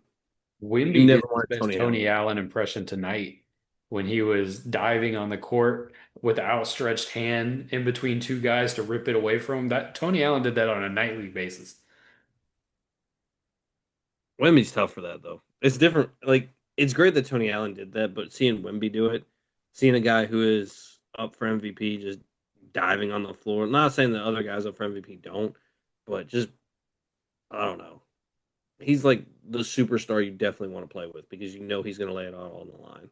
Yeah, especially somebody 7'5" and is a constant injury risk. He's not thinking about that when he's diving for a loose ball. He's the first one on the ground. He was the first one on the ground before any of the Thunder players got to it. Yeah. And I think they were even like, "Oh shit, I didn't expect, I didn't expect him to do that." Especially because like he dove in between them and Superman himself in between them. I know Yeah. shit had to be like, what the fuck are we doing? I thought I was about to pick this up, not even have to dive on it. It's like trying to do a scoop and score, and then Wemby out of nowhere, go gadget arm takes the ball in between you. What a dream to be that tall, dude. Actually, though. Uh, so another thing I was going to go on real quick. So Shams has been kind of in the spotlight a little bit, maybe for not the best things.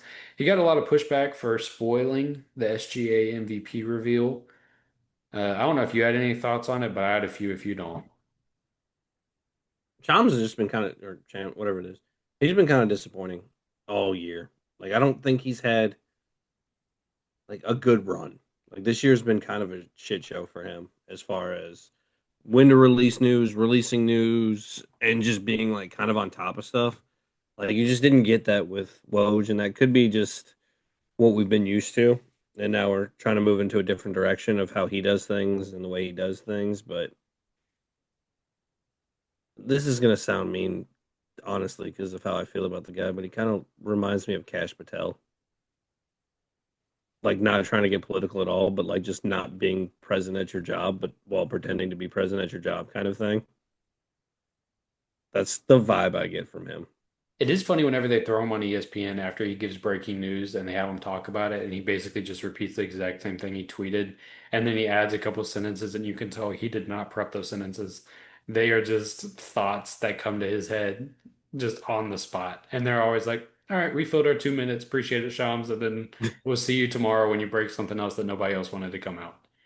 Yeah, dude, like it's just ah, I hate shitting on the guy like that because I'm sure it's got to be difficult because you're stepping into the shoes of a legend with Woj anyway, and so like trying to balance of how good he was at the job while still trying to do your own thing. I get it's not it can't be an easy job, and staying on top of that news like he has to, it's got to be ridiculous. But I don't know, man. Releasing the MVP stuff before you were supposed to, it just looks shitty. It's not Yeah. a good look. So my thoughts on it with a slight journalism background. There is because when he was asked about it, about getting the heat and if he should have done it, he said, "I'm just doing my job. This is what I do. I get news, I break it. It's what I do. I'm a reporter." I get it. I understand. But there is also a duty to what you're reporting on in the sense of you don't have a job doing what you do. You're probably doing it somewhere else and with a different league or a different sport or something. But with what you currently do, you don't have this job without the NBA. And when you are straight up ruining their schedule of reporting things and the entertainment side of it because this is an entertainment business and you're completely spoiling that and ruining it before it can get the official announcement. You're stealing out of the pocket of the person paying you. And I think it's a rough look. And I was initially mad about it. And then I was like, man, Woj wouldn't have done this. And then I was like, actually, that's like all Woj ever did. Like that was Woj's whole thing. I remember with Woj, you can watch the NBA draft and follow Woj on Twitter because he was tweeting who they were going to pick 3 picks before they picked them.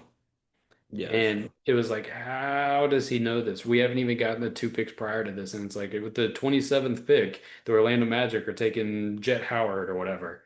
And then on the TV, you see we're on the 24th pick. It's like, how does he already know? They're not even on the clock yet. But it goes to the NBA's culture that they've allowed this. Adam Silver's not going to do anything about it. I do feel like enough of these type of situations, especially this one, ruining this reveal on TV and ruining the Shea reaction video that they ended up posting anyway, and it's really just him sitting there like, yeah, I knew this 8 hours ago. Thanks, Shams. Um, I think David Stern would have maybe had a conniption, but Adam Silver's gonna be like, yeah, business as usual. Because if this was Dana White, UFC, Well, Shams it's would have not been happening. beheaded outside. Yeah, it's not happening, Dan Wise. Do you think it kind of ruins his Shams' like relationship with the NBA a little bit? I was gonna originally say, do you think it breaks the trust with the players because you're announcing something that is, I mean, it's the highest honor you can get in the NBA is being the MVP, and to just kind of like take that moment away a little bit from Shea. Do you think that like he loses some trust in the league? I think he already did with the whole Giannis thing. Yeah, I think that was. Of him consistently reporting one thing and then the other and then this and then that. I think that already made him look bad to the player's perspective, depending on how they feel about the whole Giannis situation too.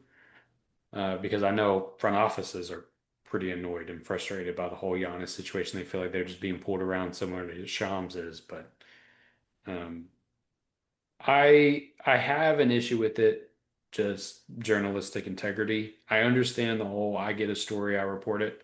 I get it.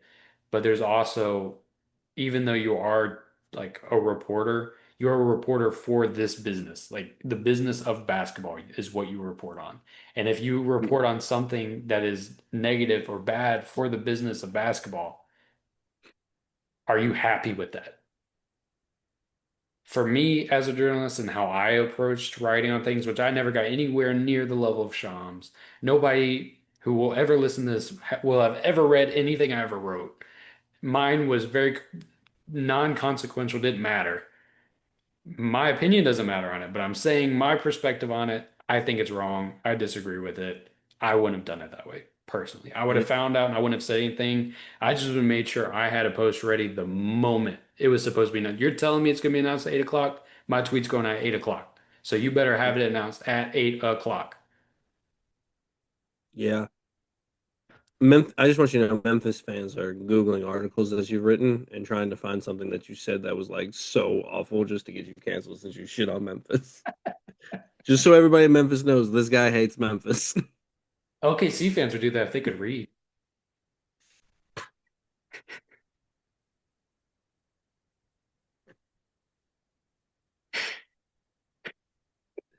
The funny thing is, dude, the way you talk about OKC is the way people used to ask me questions about Louisiana when I moved up to New York.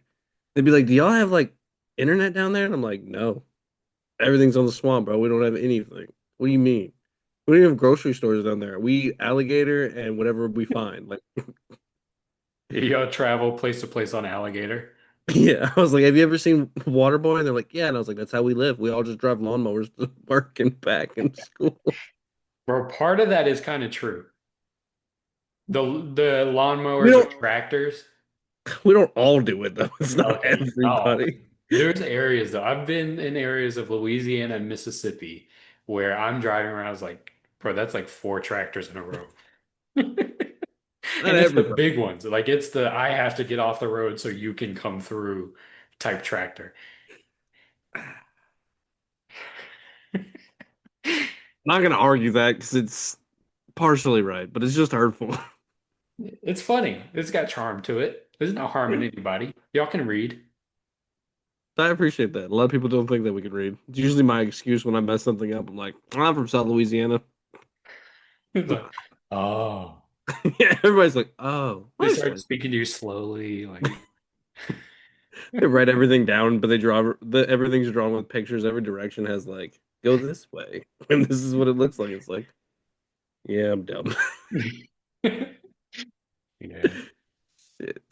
Well, I think that's all we had for this. We're going to be doing next most entertaining MVPs of the last 26 years of the turn of the century, starting with the 2000 MVP given to Shaquille O'Neal, his one and only. Up to now, Shea's in 2026. We're going to be doing a draft and ranking them based on how entertaining they were, not necessarily how great they were that year, but just who would we want to watch again that MVP season.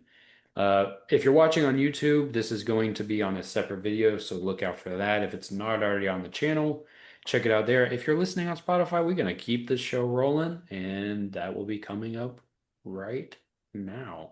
Actually, we're going on a break, and then we're gonna keep that shit rolling. That part. You gotcha. Word from our sponsors? We haven't hit that yet. We They're haven't. they're coming. Yeah. Yeah. Once they hear us talk about OKC more, I think there's some places, Seattle-based businesses will be like, we need to fund this place. Yeah. They're speaking the truth. We need a team.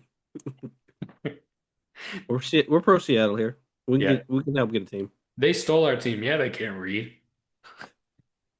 As long as they send Sonics gear though. I need me some Sonics gear, dude. That'd be clutch. Hell yeah, some of the throwback stuff, like their throwback stuff from like the late 60s, early 70s. People don't talk about that one. That one rocks, man. I want some of that stuff.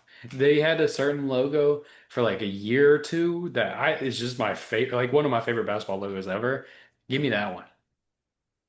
I think it was like 69, something like that. Like give me that and we During our will. break, I'm now gonna look up the '69 Seattle Supersonics logo just for I think it was 69. Yeah. it's just a weird reference to go with. It's underrated. Underrated branding for the Seattle Supersonics. We're now going to be doing our NBA MVP players draft, and we're going to be ranking them based off how entertaining they were the year they won their MVP. We went kind of back and forth on if we were going to include duplicates. Like LeBron won four MVPs during the span. We're starting from the year 2000 going all the way up to 2026. So Shaq to the second SGA one. We've landed on we're going to keep all of them, but if you're listening to this and you would prefer us to kind of change going forward, maybe not have duplicates or not like repeating talks or differentiate them a different way, because I think if you look at 2013 LeBron MVP versus 2009 LeBron MVP, those are obviously different, but '09 and 10 is not very different. Just provide some feedback. Also, let us know if there's any other drafts you would like us to do. Really, you name it, we're down. Like, we don't really have any boundaries. If you want us to do a basketball bracket or draft, we're good. Even if you want to do it, us to do something random, we might do it on like a It short. has some boundaries. Let's not throw that out there. I don't. We don't know. Well, I don't know who's listening to this, man. They might have us doing like some weird rankings. Yeah, if it gets, How bad could it be? yeah, who cares? But we're gonna get started. We didn't decide who is gonna go first. How are we gonna? Um, Do you have a coin nearby? I don't. I'm penniless. I can flip my AirPod case. I was gonna say I'm probably penniless too. I never keep coins on me. Or do I just say you want to go first? You can go first. I'll go first. Yeah, you go first. Let me ask you this. Is there a clear number one to you? No. Okay. There is to Is me. there? Oh, no. I'm anxious to see who you would go number one. Clearly. Yeah, there's a clear number one to me that was the most entertaining. Maybe the most, first off, so I'm going first? Yeah, go first. Now, but yeah, now I want to know who you're taking. Clearly, Okay. I, I can see it go one of two ways. I'll see if I'm right. Okay. So for me, this is probably the most fun year of basketball of my life, at least. And I think this guy's MVP really encapsulates just how fun of a year it was, top to Oh, bottom. I already know who it is now. You know who it is? Oh yeah, it's got to be 2005 Steve Nash. Just son of a bitch. I thought you actually were gonna say who it was. I believed you. No, just trolling over here. Yeah, I don't think the Spurs Pistons finals was the most fun year ever. Final scored like 58-62. You Never have know, to be a man. sicko to be like that was peak basketball. Uh, for me, the clear number one pick, the clear most entertaining NBA MVP, maybe in NBA history, is 2016 Steph Curry. What he Yeah, was doing in 2016, shooting like what 44% while taking an ungodly amount of threes, being like the most efficient player like ever on the highest volume, leading his team to 73 wins. It couldn't be more entertaining than that. I'm a LeBron truther over here. I am a LeBron's the GOAT guy. But in 2016, when he hit that shot against the Thunder, bang, bang, I went like running around my house like he's Steph's the best. I thought it was going to be LeBron, but it's Steph. I was drinking all the Kool-Aid that year. Sign me the hell up for going and reliving 2016 Steph Curry. That's the clear yeah. number one. When I made this, started making this list, I was like, I know where I'm starting, and from there, I had no idea for number two, but I know what number one's gonna be. I don't blame you. That year was so exciting, and that was one of those years where, when you look back at it, I think even the casual basketball fan, like you had people watching basketball that could not have cared less about basketball before Steph Curry, and now all of a sudden they're like, "Oh shit, this dude's shooting from like anywhere. It doesn't matter. He's just pulling." And so that was, I agree. That was number two on my list, Okay. only because like the one I had number one was just it kind of the same, but not really. And that not I don't know, it's different. But yeah, I agree. That's a good number one. I won't argue it. Nice. I got your seal of approval. Yeah, that was a good one. I kind of forgot, not really forgot, but I was just reading through and I was trying. I took me a minute to figure out where I had number two anyway. But yeah, that makes sense. Are you kind of surprised at all I went with Steph Curry? I know I'm not really known for being a Steph Curry guy. A little bit. I think that shocked me. I was expecting, honestly, a LeBron year, maybe 13, maybe or 12. And then I thought Derrick Rose too. And then either Giannis's first year winning the MVP when he went on that crazy run, or maybe one of Joker's. Those were kind of like the guys that I thought you would pick. Yeah, Curry, that was special. I've said multiple times about different guys in both prospects and in the league today that I said it was like a religious experience. I love basketball. It's provided multiple of those moments to me, and I don't think one person throughout a season has provided more than Steph Curry in 2016. Right. Yeah. There's, there was real talk during those years. I mean, he went back to back those years, but there was real talk of him being the greatest of all time and being better than LeBron. Yeah. And there's some people who would take him over LeBron. Yeah, if there was a guy who broke up LeBron's like 8 year stretch, at least 8 years of being the best player in the world, it would have been Steph Curry in 2016. Like his claim in 2016 was strong. And if they win the championship in 2016 and don't blow the 3-1 lead to LeBron, I think he would have had it. I agree. But then LeBron did what LeBron did, and it wasn't broken up. And he was the best player in the world for at least 8 years, more than likely probably like 10 or 11. Yeah. And Whatever. speaking of LeBron, Sean's pick. Yeah, clearly LeBron James. No, I got to go number two for me. It's pretty obvious. I got to go Derrick Rose. That season being the youngest MVP, just for me, it wasn't even just putting the Bulls on his back. He put that entire city on his back for that year. Like there was real talk. That's another guy that people talked about being a possible 1-2 guy in the league and just being crazy good. And that's a season that stuck out to me as just such a good year. Probably a little shocking because you can go a lot of different ways on that one. Yeah, that one I didn't have him quite as high, but I think you look at it narratively and just the energy that he breathed into the city of Chicago. It it was a special time, man. There's a reason why so many people look back on MVP Rose with just the biggest love in their heart. There's nobody who hates Derrick You can't Rose. hate Derrick Rose, man. You can't. It's impossible. Derrick Rose has to be one of the most beloved athletes of all time because I have even when like that MVP race was going on and him leading the Bulls as far as he did, there was never any negative, like real negative talk. Like I mean, he was a bad free throw shooter, bad 3-point shooter, but there was never like real talk of like, oh, we don't like this guy. Like I don't remember that being a thing for him. The closest was when he won the MVP over LeBron, and there was a lot of people who said, "Oh, it should have been LeBron." And when you look at the stats and everything, it is like, yeah, probably should have gone to LeBron. But if you were there for the moment, D Rose was a moment. That was one of those where it was so narrative driven that it was impossible not to start drinking the Kool-Aid, where even the most diehard LeBron James fan in 2011 was like, yeah, it should have been LeBron, but if it was not going to be LeBron, I'm glad it was Derrick Rose. Like, it was undeniable. Yeah, it was exciting. Loved it. Speaking of LeBron, with the third pick, give me 2013 LeBron James.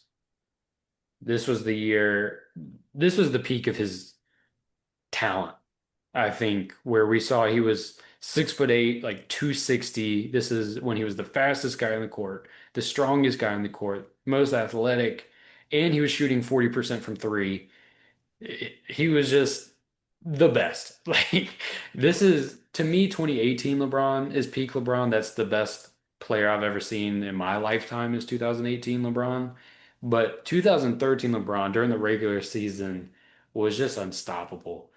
He was killing dudes. It was also the year that they went on that crazy streak for the Heatles, and he was the best defensive player in the league too. He should have won Defensive Player of the Year in 2013 as well. Yeah, that 2013 LeBron is just incredible. Such a fun time, especially as a Heat fan. I know that carries a lot of weight here. Yeah, You hate that pick? I don't really care about LeBron. Am I going to have all four LeBron MVPs on my board? Probably. I don't have a LeBron MVP pick until outside of the top 10. Yeah, I'm gonna have all of them.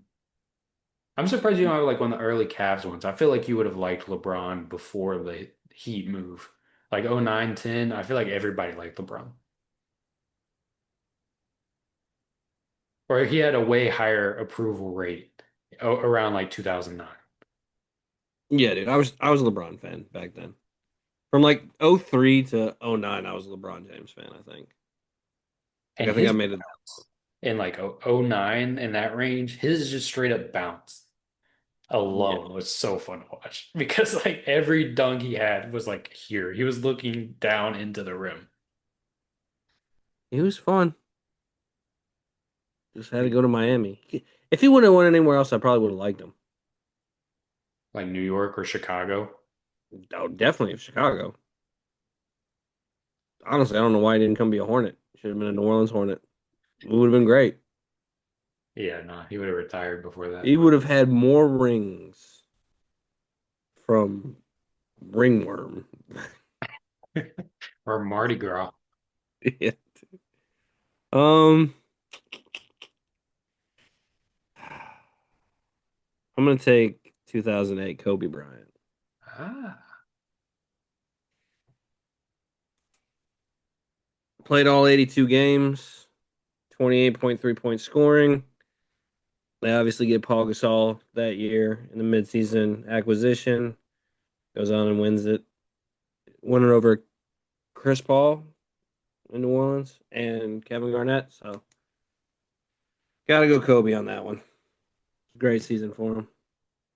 Let me ask you this. When we were putting together our lists for this, how much did playoff success factor in for you? Because I know MVP's regular season award, but also when you think 2013 LeBron or 2016 Curry, like you can't not also think about their playoff run and the totality of that season. How much does that play a role into your decision making? It plays a lot, especially if you look at those LeBron ones and then Curry's success, Kobe's success, Giannis, because that's another one that really rings out to me.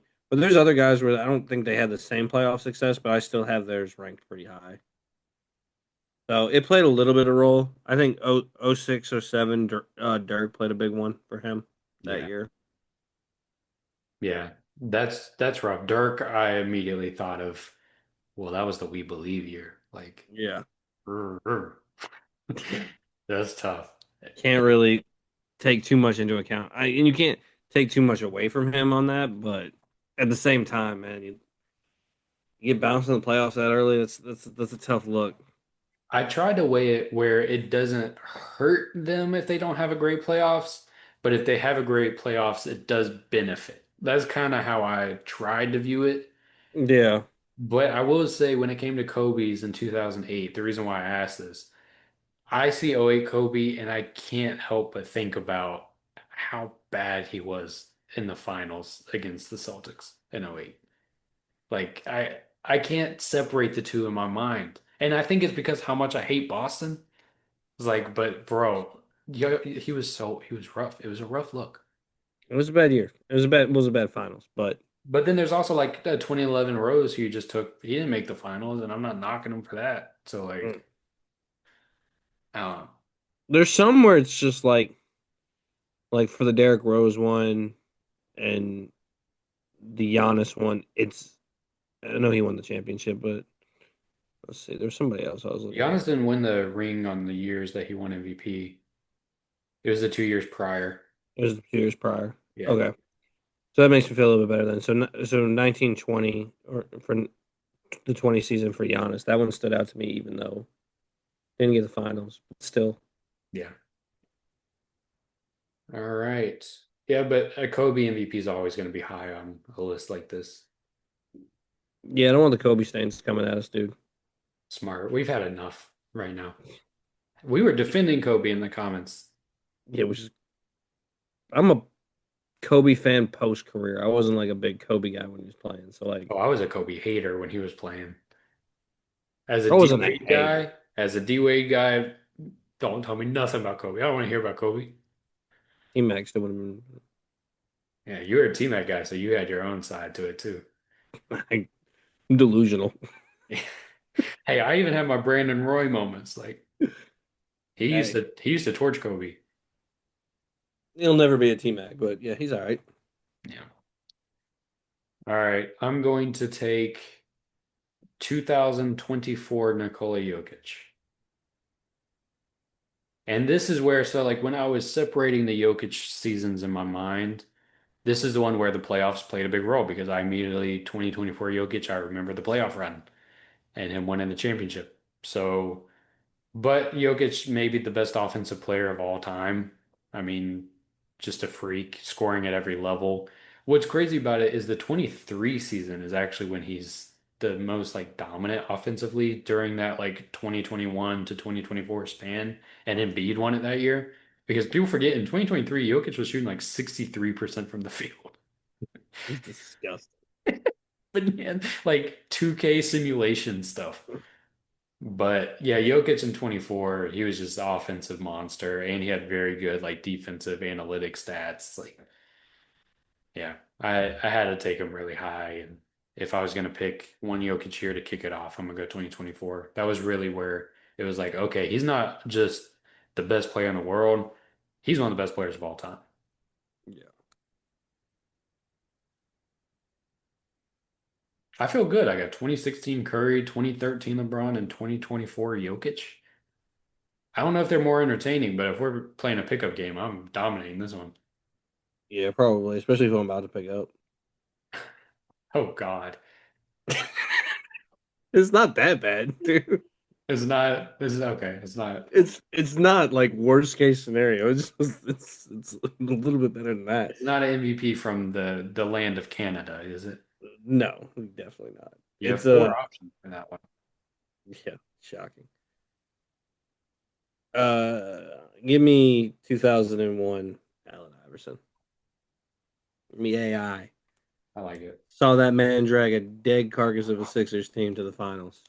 And that is one where playoffs play an absolute massive role for that. But dude just played out of his mind that season. I mean, played himself basically into being a franchise player. Like that whole season pretty much put a wrap for it for Philly. Like this is what we're gonna do. We're gonna be Allen Iverson for the rest of the time. And then having the impact he had not only on the court but like off the court too. Like everybody wanted to be Allen Iverson. Yeah. Uh, that's one of those where that season carries so much weight in their career. He's basically a Hall of Fame player based off of that career alone or that season alone. Like no one else needed to see anything else. They're like, holy shit.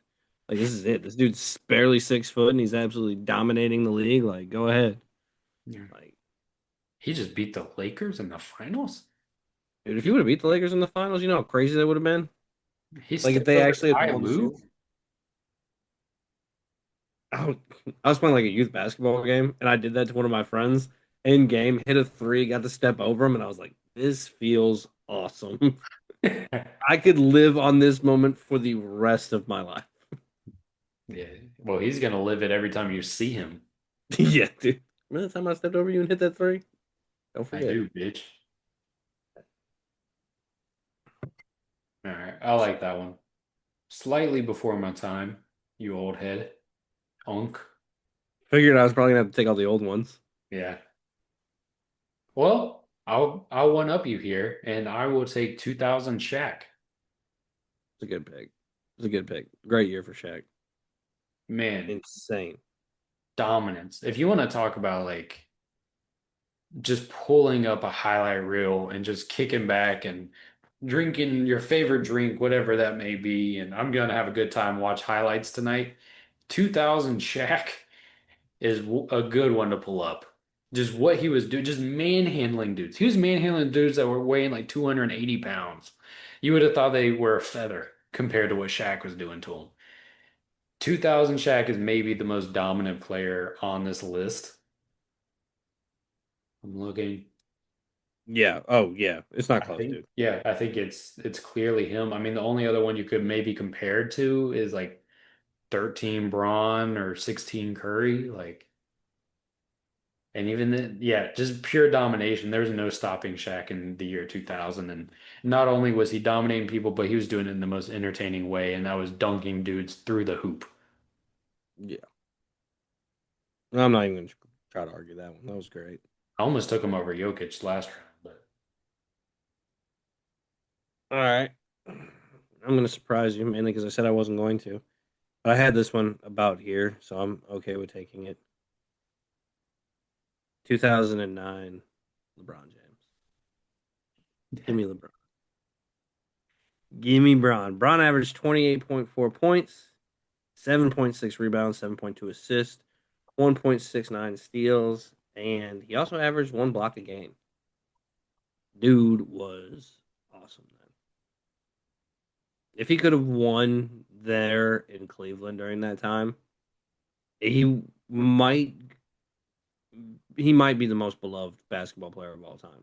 Like if Cleveland could have figured out a way to really build around him and give him a real chance to win a finals in those early years, and maybe he never goes to Miami, or if he does, he still fulfills the promise of winning them a championship that early and having that.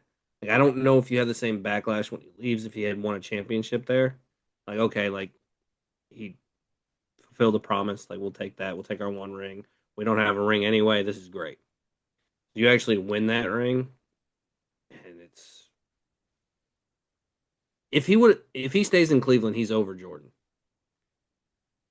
just because of like the feeling about it. Like it's just been so big.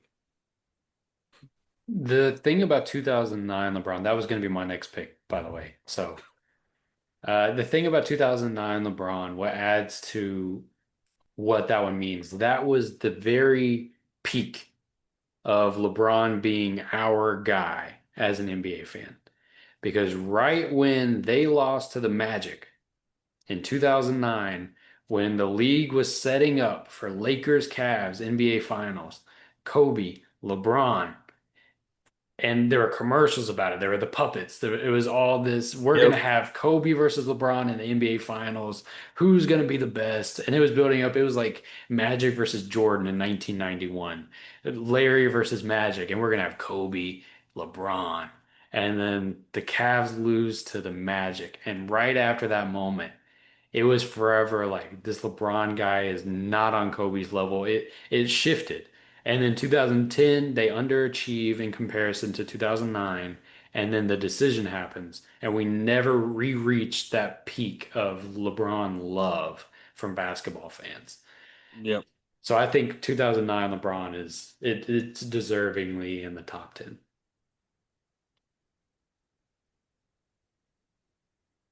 All right.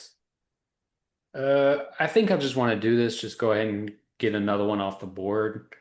I'm gonna go 2012 LeBron. 2012. Again, Heat fan here, so can't say my bias is being put to the side. But 2012 LeBron is when officially he became the guy of the team. 2011, there was a little bit of a power dynamic between Wade and LeBron. Wade was still the guy of the team, and LeBron was kind of just riding. He was the best player, but didn't quite take the reins yet. 2012, you could see the conversation happened, and it was decided LeBron is the guy of this team. D Wade is number two, and LeBron owned it and kind of dominated all the way to the finals and won. In 2012, I can't help but think about the playoff run. The Celtics game six game, which even you, one of the biggest LeBron haters I know, gotta say that 2012 game six against the Celtics when the picture everybody uses where he has the hatred in his eyes, that's my guy. To be in Boston and have that kind of hatred in your eyes and to dominate them single-handedly like that, you're gonna be high on my list. I don't give a damn. I I don't hate the pick. I will say this. I like that you turn the MVP argument for him in that year to use for your 2011 why he disappeared in the NBA Finals argument. Like I like that those two things cross lines. And I'm sure you didn't think about that at all, and it just happened naturally. But I like that you've already set the groundwork for. Oh well, they had a power dynamic, so that's why they struggled in the finals, and he just couldn't overcome Dwayne Wade's dominant personality, and it was just such a struggle for the chosen one. Yeah, you Yeah, summed it up. yeah, perfectly. Only thing I would Well, add is that the Mavericks had clear roles. Everybody knew where they fit into the team. Miami was still figuring that out. They didn't even know the Chris Bosh piece of it. That was kind of before he was stretching the floor at the level he did with the later years.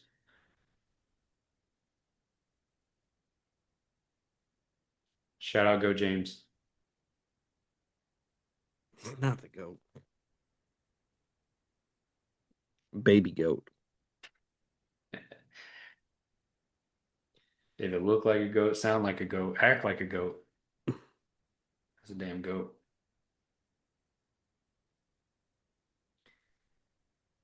So go ahead and pick this one before we hit to break. I think we probably got time for maybe me to do a pick and you to do a pick before we hit a break real quick. But I am going to take 2018 James Harden. Wow. Y- Yeah. When you said high, I didn't expect this high. I mean, dude averaged 30.4 points, dude. So I hate James Harden, and I even hate that season of James Harden. Like I could not stand watching him play basketball, but from a pure entertainment aspect of it, there was no way if there was a James Harden game on, I wasn't gonna miss the game. I was just curious to see what he was gonna do, how he was gonna do it, how he was gonna get to his spots, because I always thought like the league would figure it out quicker than they did and stop him. And that was my hope. Every time I turned on a game, I was like, please stop him. Please stop him from this shit. And it never happened. And that season just stands out in my mind as one of those years where like I hated the guy who got the MVP, but also like I couldn't not watch him when he was playing. And like I think my next two picks are both very similar in those two respects. Yeah.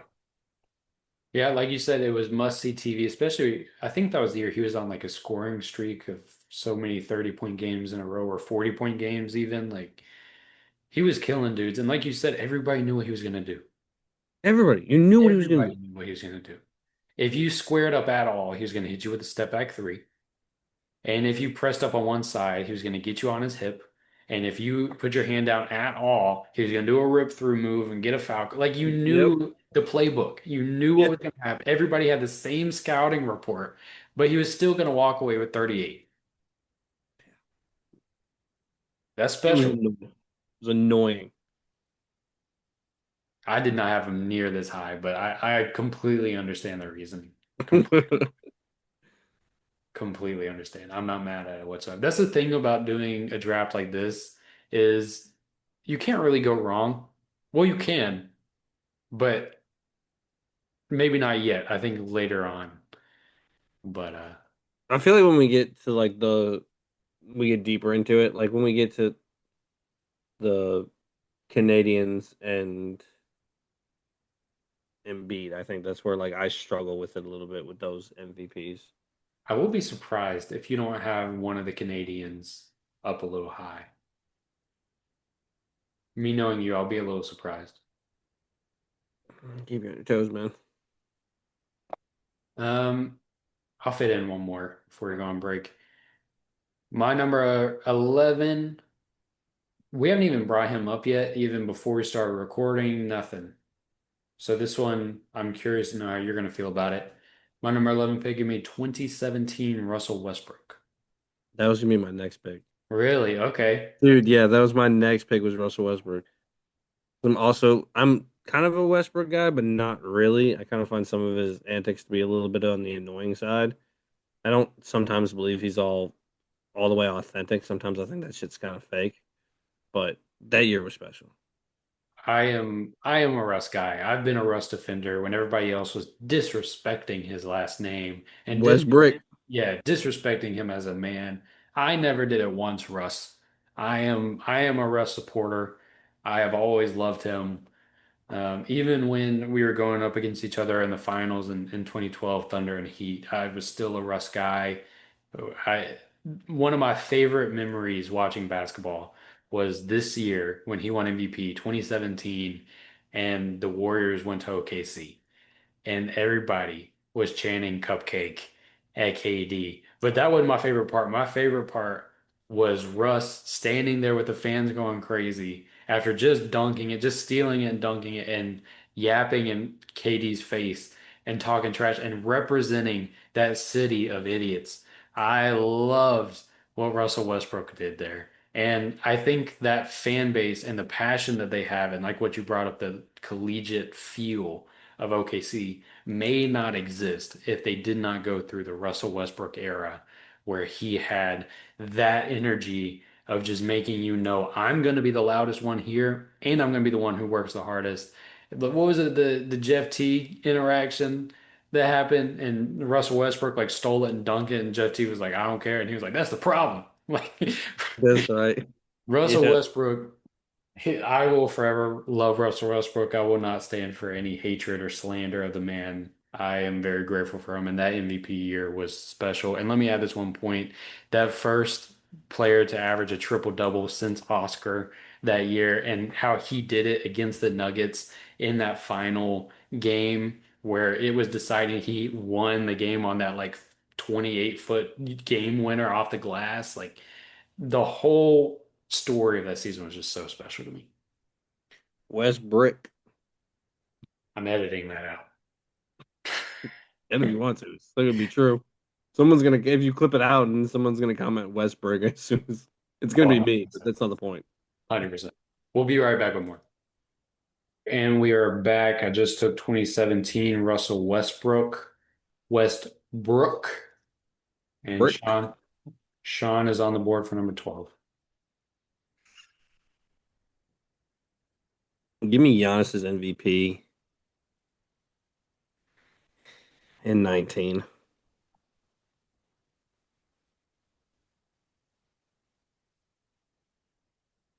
Just that first one, that like breakout Giannis. Yeah, that he's another one too, kind of like in the D Rose sense, where when he came on as that year when he won his first MVP and it was his breakout season, you sat there and you were like, "All right, is is this gonna be the league now? This is what we're moving towards? This is awesome. I love this. Where's this been all this time?" So you had the thought that he was gonna be kind of MVP every year, kind of a thing, Mhm. or in that conversation, and definitely you thought the Bucks had chances to win championships. Thought he was going to be in those kind of conversations every year. So I thought like 19 Giannis was just special. Yeah. And what's crazy about that year that he won, that was a year Harden averaged like 36 a game, Yeah. was 2019, and Giannis still won it. So he was doing some special stuff. And for me, that year was very special because like 3 years prior, when I had my first basketball like podcast show that went absolutely nowhere, uh, I had said on there that Giannis was going to be the best player in the world someday. And at the time when I said that, that was seen as a very crazy take back in 2016 range. So when 2019 came and we saw it, I felt very vindicated and it was a very special moment for me. And I think I should be rewarded with him joining the Miami Heat. That's my pitch. I think you'll do a little bit better than that. Now I'll talk to him later. Okay. We have a meeting set up. There you go. It's gonna be me and Dragic talking to him. Um, I'm gonna get another repeat out of the way here. May not be the most exciting one, but I'm gonna go 22 Jokic. I could go 21. In fact, I probably should. Honestly, the first one is typically more exciting than the second one when there's three.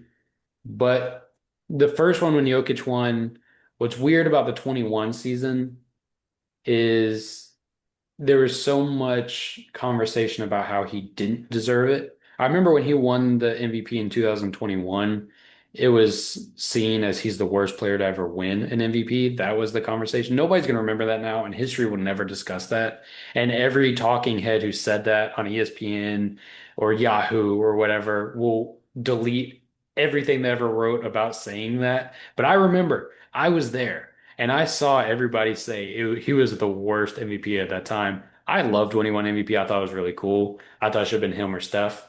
Pretty sure that was the year Steph. Um, that might have been 22, actually, now that I think about it. I forget who else was in the run. Maybe Giannis in 21. But anyway, I was happy when he did it. But 22 was when that kind of faded. And I think 21 is tainted to me because I remember how people talked about it. And 22 is when it solidified that, oh no, he actually is just one of the best players in the Crazy good. world. Yeah. And then he ended up becoming what he became, and he just got even better after 21. And is Nikola Jokic, and by God, is Nikola Jokic fun to watch? I'm never going to complain about anybody picking him as the MVP. Like, as far as his season's high, like, you could have picked him even higher than that. I would have been like, that's fair. That's Yeah. fine. I've never turned.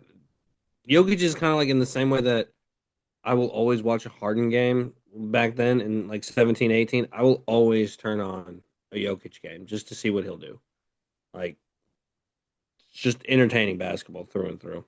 Especially at that time before we were kind of desensitized to how great he is, where it was Yeah. like, this doesn't seem possible.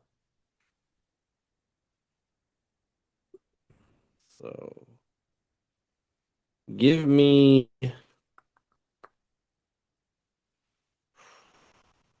Can I say something real I feel quick? like I think there's an obvious one. I think there's one that's obvious that we haven't said yet that needs to be said right now. And I kind of feel like maybe I should have taken it before Jokic just now. And I kind of forgot. I'm between two. I really want to take 0304 Kevin Garnett, but I also want to take Kevin Durant's MVP. And that's obviously not who you were thinking of. Those are, I'm gonna say this, whoever you take of that one, I'm taking the other one next. Give me O because I've been leaning towards it for like three picks now. Honestly, give me 0304 Kevin Garnett. Yeah, that's the one I Man was. averaged man averaged a double double. Brought back like Minnesota basketball was back that year. There was a legit hope in Minnesota that they could beat the Lakers and move on to the NBA Finals, but didn't happen that way, sadly. But Kevin Garnett, man, incredible year. I think he averaged like 5 blocks, had 5 or 6 assists, but then averaged 24 and like 12 for that year. Just an absolute insane year, especially when pace was slower. It kind of makes you wonder how Kevin Garnett would do in today's game. Now, probably Kevin Garnett would come out and say he'd average 60 because that's what all the old heads come out and say, but it does make you kind of wonder because their games would change based on pace and style and how they grow up too, which no one ever seems to factor in when you put somebody in a different era. Yeah.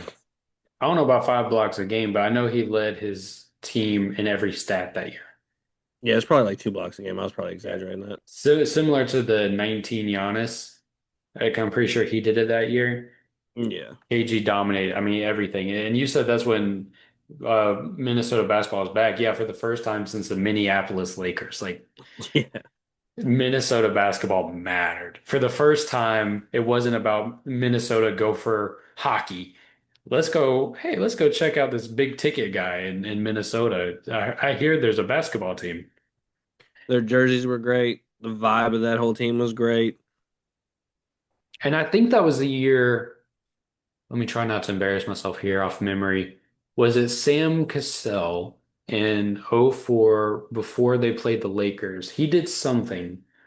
I'm pretty sure it's Sam Cassell. Did something that everybody on the team was got very upset with because he got hurt or something doing it. And they believed that they would beat the Lakers if he didn't get hurt or something to that effect. There's a story attached to Something, yeah, Sam something in the Cassell. wrong effect. I think it was Sam Cassell. That sounds right. Even they had some guys who weren't really all the way committed, like Sprewell, kind of Yeah. stuff. And they overachieved with what they have. But if you're listening and you know the story about what happened, I'm pretty sure Sam Cassell let me know. Although I will probably research it as soon as we get off because it's bothering me now that I can't remember exactly, but still let me know. I'd like to talk about it. Yeah, so I'm gonna do what I said, and I'm gonna take 2014 Kevin Durant. Fair. I still really liked KD at this point. It had the "You the Real MVP" speech, which is just kind of the best moment in NBA MVP history, right? Just that moment in and of itself ruled. But he was extremely efficient that year. I think he was 1 year removed from a 50-40-90 season, and he was just a bucket. That was also the year that it was between him and Carmelo for scoring title. Wasn't that the year? That might have been the year prior. That might have been 13, actually. I might be mixing the two. But that was when that was a thing. Like every year it was him versus Carmelo, and LeBron was like third, chasing them. And Kobe was like right around there towards the tail end of his career. And just back when the scoring title was like a conversation every week on ESPN of like who's going to score more points this week. And it was always KD. But yeah, he was a buck at that time, and it was hard not to rally around him. Yeah, I love that season. I was a big KD fan back then too, from like 12 on. Because I Yeah. liked him when he was at Texas too. So like that whole situation. So I was an OKC fan for a little bit. They were hard not to love. That was before Yeah. the entitlement set in with OKC, and it was like, we're happy to be here. Yeah, they were such a lovable team back then. You loved the whole team. Yeah. So And there was more of an awareness of like what you say of like being born on third base and acting like you hit a triple, of how they just stole Seattle's team, and then the year after they drafted Kevin Durant, and it's like, all right, here's your guy for the future. Now enjoy what we would have had and saved our franchise. There you go. I had a KD Thunder poster from like this season that was like right over my bed. it's crazy how things have changed. Yeah, yeah, Now you hate on the entire community of Oklahoma City. and kind of KD for that matter. Yeah. Give, give me 2021. Joker. Go ahead and get his out of the way. I know you said hit that season a little bit tainted for you. It is to me. I do agree with that. I don't feel as strongly about it as you, but I definitely. But that season was so crazy, man. Every time he's another one that I'm picking that was absolutely blockbuster type season. You're just watching it just to watch to see what he would do every time. The way he passes the ball, the way he rebounds, he did everything. Mhm. Yeah, you were watching for the passes alone Yeah, that year. his vision is insane. And at that point, there was still like a little gimmicky thing attached to it, where it's like, hey, there's this chubby guy who's really good at basketball. He's probably going to win MVP. Yes, yes, Well, in the spirit of marking off the final duplicate, I'm going to take 2010 LeBron. fair. That's shocking. I thought you were going to take 2005 Steve Nash. I'm trying to see in a world where if I just don't take them for a long enough time, it forces you to take them. I have a bad. Yeah. Well, yeah. Just to force you to say nice things about Steve Nash for a minute and a half. Yeah. It's funny too. What's funny about this to me is that anybody watching this, if they're to this point, they have no knowledge of how I feel about Steve Nash. There's Yeah. zero knowledge. If we had a following who had learned about our styles and the players that we love and stuff, I feel like this would be very entertaining to them because they know that there are two Steve Nashes on the board that have to be taken. But And I'm making you take him. I'm making you take him. I'm picking everybody else. I'm gonna pick a player like I absolutely hate, like Joel Embiid, just to fuck with you. yeah. And yeah. Is 2010 LeBron MVP one of I don't want to say like the least special, but the most like I think you got so used to like what he could do on the floor where you were like, yeah, I mean he's MVP. And you just kind of like move on from that one.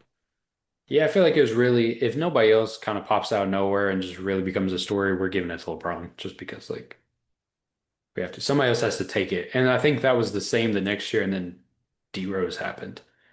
And I was like, well, we'll give it to him. Even though when you look at them side by side, especially years later, and you look at the stat sheets and the impact they That's had on their team, you're like, yeah, we were really riding the moment with we that were one. just looking for anybody. We were just like not anybody. I don't want to like shit on D Rose's MVP season, but like just like I'm just gonna give it to you because if we give it to the other guy, that's too many. We can't do that. Yeah, and the media didn't want to give it to LeBron the year that he had the decision and went to Miami and made the big three. They didn't want to then give him the MVP when D Rose was doing it like the ethical way as a 22-year-old. The ethical way. Oh man, uh, give me, give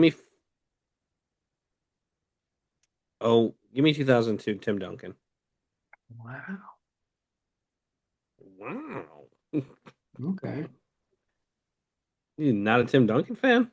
Big Tim Duncan fan. Just entertaining, I don't know, is the word I would have used. You gotta be an ethical hoops fan to really appreciate Tim Duncan. If you went, Particularly in the era when it was like 60-point game finishes. A high scoring game was like 79 to 81, I hate on him, man. Come on now.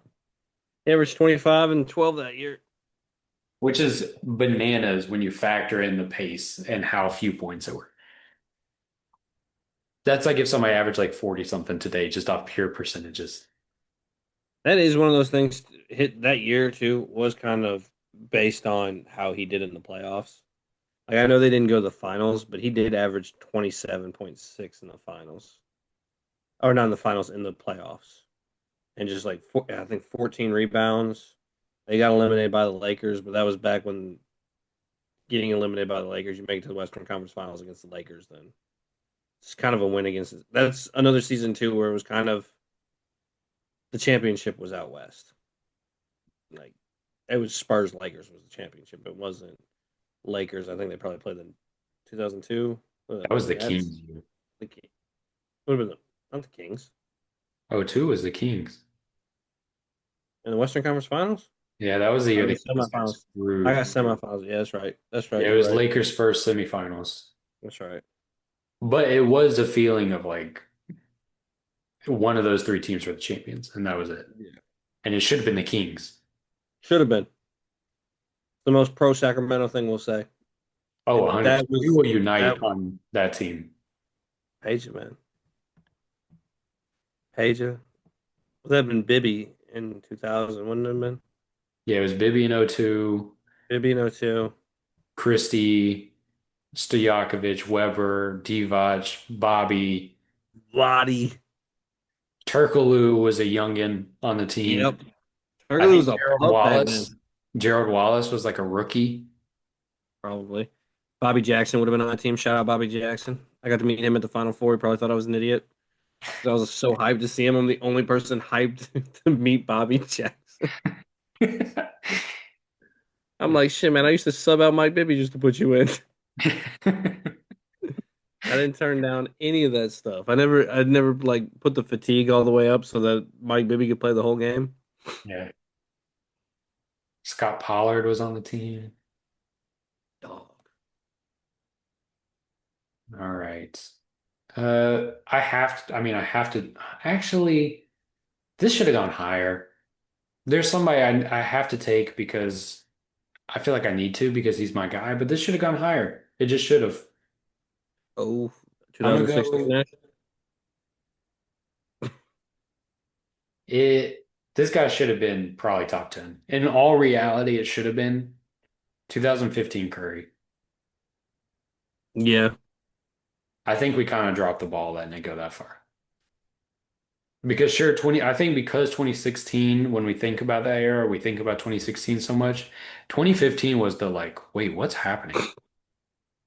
That was is this, I didn't know you could do that. Is that legal? Is this really, that's what started, 2015 is like the precursor. That is the big boom, or was it the big bang? That's what I'm trying to think of.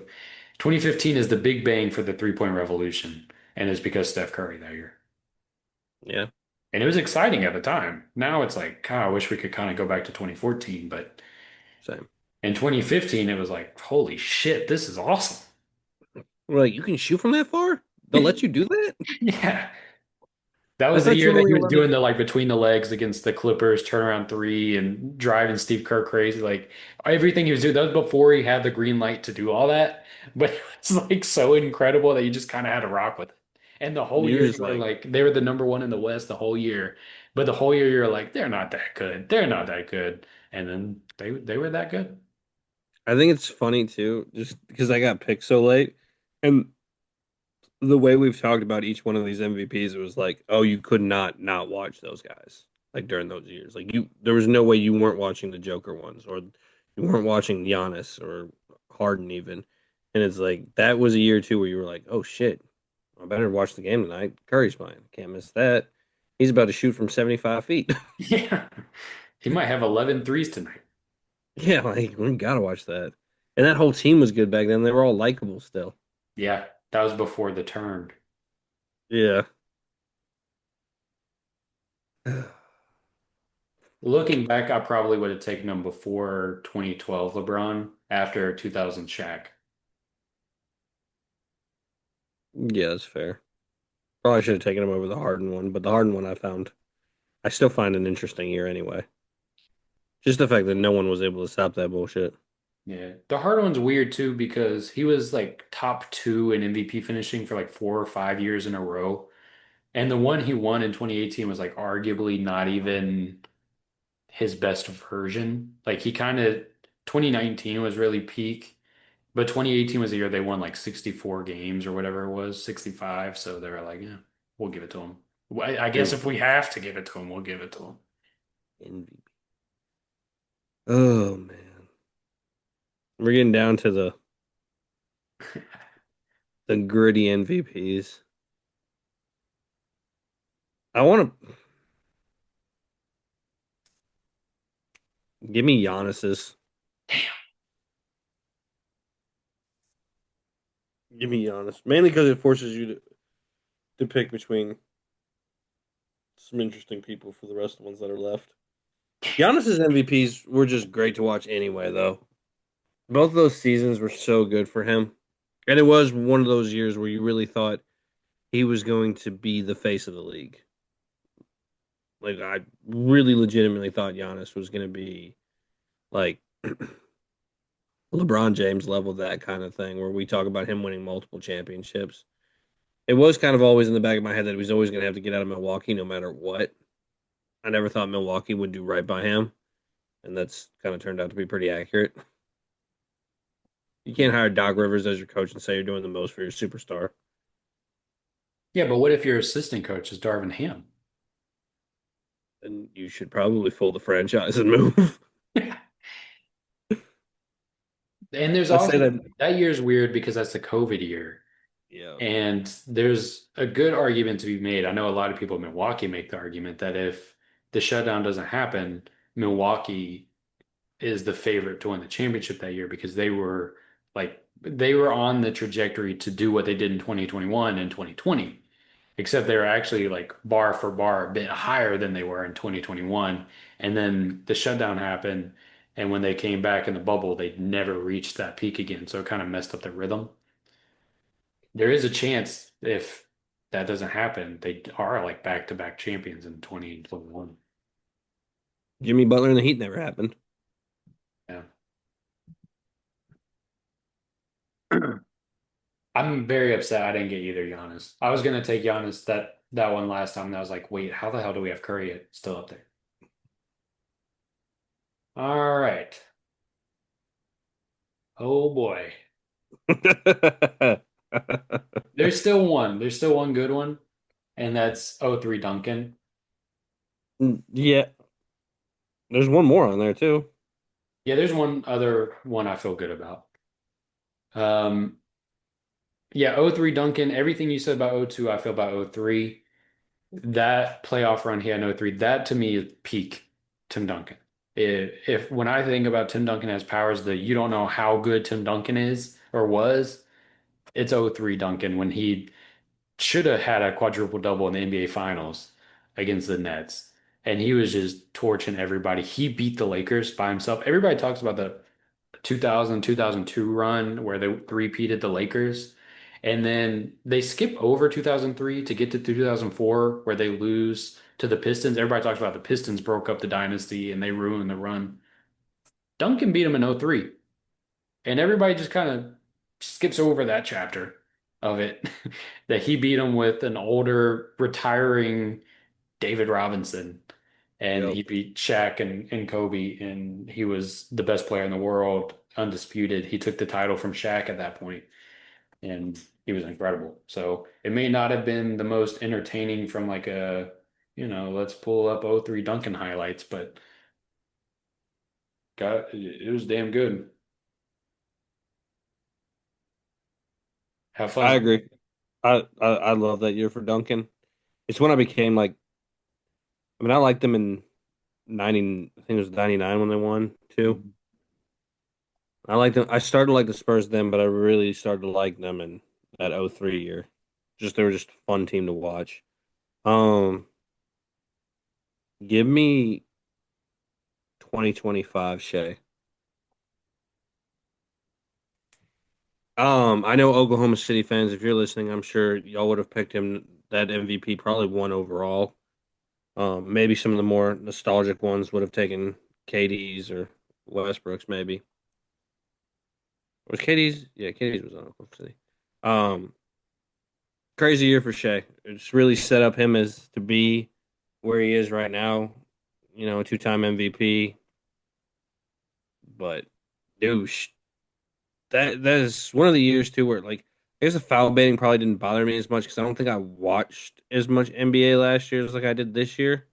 So like that sort of stuff wasn't bothering me, and this year's really picked up a lot of heat. So I really actually got to kind of enjoy his game, and he has when he's not pulling a bunch of shit, his game is very enjoyable to watch. The way he's able to get to his spot at will, and just like the guy doesn't miss most of the time. Like he's such a good shooter. Yeah, that was gonna be my next pick too. There were less of the antics then. Yeah. They still existed, but and there was also he was still kind of the underdog at that point, hadn't won, so you always root for the underdog, and once they win, it's like, okay, now I feel like carry yourself like a champion, and he never really kind of took that turn. Even though he is a champion, like undisputed, he's a champion and a dominant one if Tyrese Halliburton doesn't get hurt, but um that would have been my next one. And now I'm not having fun anymore. Now is rough. The last five, ooh, brother.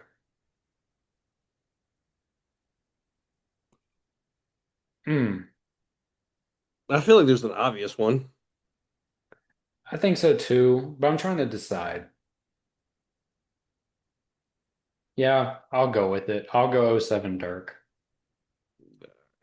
I'll take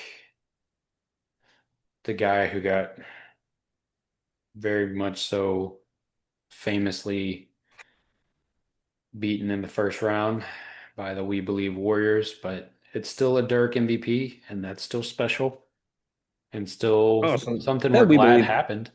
Yeah, that we believe team was just they just caught fire at the right time.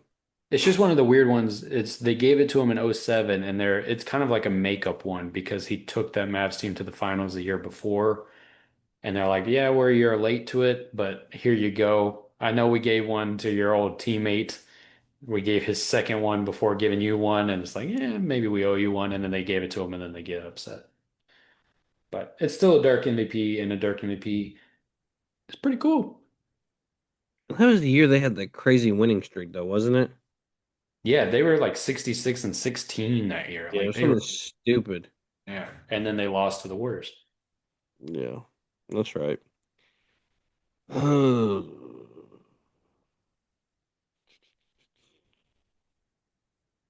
I Here's am not, a fun spot. huh? Not a fun spot. Yeah, I hate one of the people we have left. I'm not a fan of his game. One, Me I'm too. irrelevant. One, I'm irrelevant towards his game, and the other one, I've started to hate his game, I guess, or hate his antics. But give me 2005 Steve Nash. I couldn't let him go all the way down that far, dude. I still don't think he deserved it, and I don't really have anything good to say. I just hate Joel Embiid more than I hate Steve Nash, to be honest, at this point. Sorry, dude. I can't sit there and say the things I say about Shea and then just be like Joel Embiid's like pretty solid. Like I just can't do that. It just seems so fucking backhanded to be like, yeah, fuck that guy for all his antics. That other guy who has antics, I'm cool with. Like we're good. Well, if you ask the comments, that's all we do. So Yeah, facts. I'll be real with you, man. I'm surprised you don't have '05 Nash higher. Like I kind mean, of before you took '02 Duncan, I thought you were going to take '05 Nash. it's probably one of the more exciting years because that's when he went to the Phoenix Suns and they were really pushing the pace with 7 seconds or less. So I do like that style of offense. I just his MVPs to me just seem like we didn't want to give it to Kobe MVPs. Like that's every time I see his name in the MVP list and like where they're at, I'm just like, nah, he just didn't want to give it to Kobe. I'm so glad you took him. On that note, give me 2026 SGA, man. Congratulations to the back-to-back MVP. Just really the best player of our lifetime. After hearing you have to talk about Steve Nash winning an MVP, it makes me like, you know what, SGA's not that bad. Maybe I do like SGA. He's actually, I will sign up for many more moons of this. I Yeah, won't. SGA, he's a beast. One thing I will say, I would have taken 25 SGA over 26 because I wasn't quite over it yet. There was still like a little bit of like, oh, they're still young, like they're figuring everything out. the thing about 2026 Shea is he's just way better than last year. He was already awesome last year, but this year Shea is way better. He's got so many more moves. He can shoot consistently from deep. I mean, he's a complete scorer now, where last year he still had some holes. You want that like step back three that he has in his game now, that's the shot you begged him to take last year. And now he's one of the most efficient in the league at that. And yeah, he's a fun watch if you ignore about 15% of his game. Not too I bad. agree. No, 15% is not terrible. I was definitely not taking either of these next two options. Next. Yeah, I'm not terribly thrilled about taking the option I'm going to take. I am going to take Embiid because I want to force you to say nice things about Steve Nash just to be an asshole. I mean, I think that season I got down, he averaged, I mean, he won the scoring title, 33 points a game during that year. It's a crazy run, but it's really all I got on And that's out the mud with Tony Allen. And that. So, Logan, who's your pick? and on that note, we'd like to thank you for watching. This is on a stream with Logan and Sean. Yeah, Say man. his, say his name. I can't, man. If I wasn't the one recording the video on here, I was literally like, what if I just left the You call? just got up and leave and just like let the timer run out and you just hit me with the text. I'm not saying it. Yeah. I was just gonna leave the call. But I was like, but then I wouldn't get Sean's reaction. You're wrong for that. I thought about being a good friend and picking him again, but I picked him once for you. I wasn't going to do it again. For the record, though, I will say object like completely 100% objectively. Let me take Nash out of the equation because I can't factor him in objectively. 2023 Embiid is the worst. And a large part of it is him, but another large part of it was the conversation around the MVP that year was the worst of my life.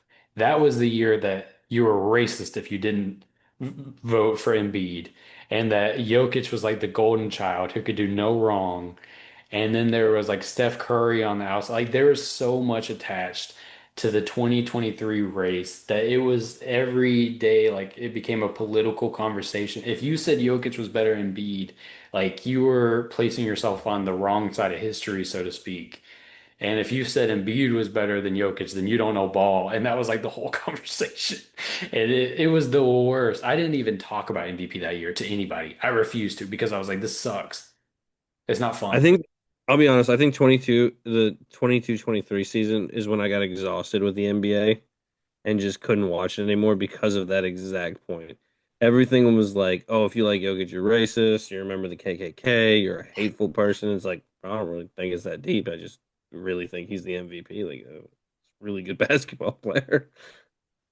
Yeah. Yeah, Oh so that, five. that was fun. You know what? Oh no, you didn't even talk about Steve Nash. You got to say nice things about It almost worked. him. It really did. You had me. I was like, all right, I guess we're dipping on this. Now pure silence. Come on, man. That team is exciting. That 05-06 Phoenix Suns team. Hey, shout out Sean Marion. Shout out Matrix. Big fan of his. He made that team pretty fun. I'm gonna shout out Stoudemire like you're going for like I want to get a role player, like a solid, solid role player here. I like Sean Marion a lot. Played for See, the that's Heat. why I still think you're like in my head sometimes you're a Dallas fan. I did like him in Dallas. Like that's why, dude. Every time you talk about somebody, I'm like, oh, you got to be a Dallas fan. Like for whatever reason, Sean Marion in Dallas uniform sticks out to me more than any other team. He also played Miami. Not Okay, long, but he was there. had a cup of coffee there. Yeah. Well, we Say appreciate it. one nice thing about Steve. He's good at pissing me. Like he's good at ruining my day. Dang, Sean Marion led the team with 21.8 points that year. Wasn't he like top 8 in MVP race or something crazy like that? Like top Yeah, 9? dude. That's insane. He was top 8. I don't know. I didn't look, but I was just saying he averaged 21 points and 11 rebounds He was a beast, man. Shout out Matrix. That's my guy. for He was the 08 09 season he played in Miami. It was a rough year, but that was when D Wade was kind of peak of his powers. And we just kind of threw whoever the hell would put on a Heat jersey on the team that year. Michael Beasley was on the team too. It was a lot I of just like weird personalities on I that like Mike squad. Beasley. Yeah. And the last pick is '06 Nash by default because nobody wanted to take him. You hating, man. 04 05, Sean Marion finished 14th in the MVP voting. That's what I'm And then thinking. 05 06 he finished inside the top 10 of the MVP voting. There it is. There I you go. know my shit. You do know ball, despite the TikTok comments.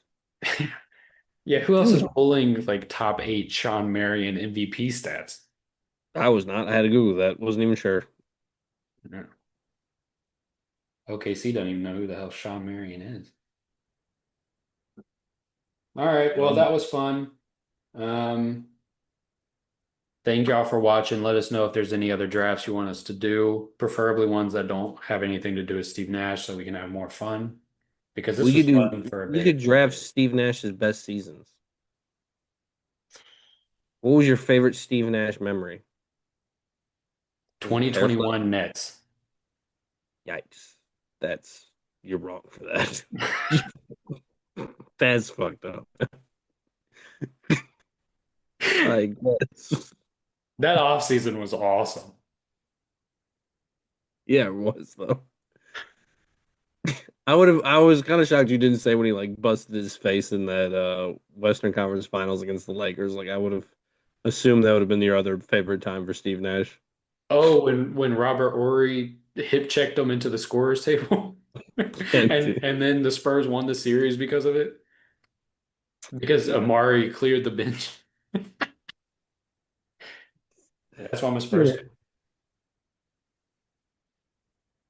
Well, thanks for watching. We're running out of time here, so really appreciate it. Let us know any other drafts you want us to do. If you listen to the whole pod, we appreciate it. We're going to continue to try to get better. Daily videos. Follow us on Instagram, YouTube, TikTok, everywhere you can find us. Link tree in our bio, so find us wherever you can find your entertainment, and we really appreciate it. You got any closing words for us, Sean? Just like, share, comment, tell a friend, be a friend. Let us know if there's, like you said, anything. We'll do any draft. Doesn't matter. Hell yeah.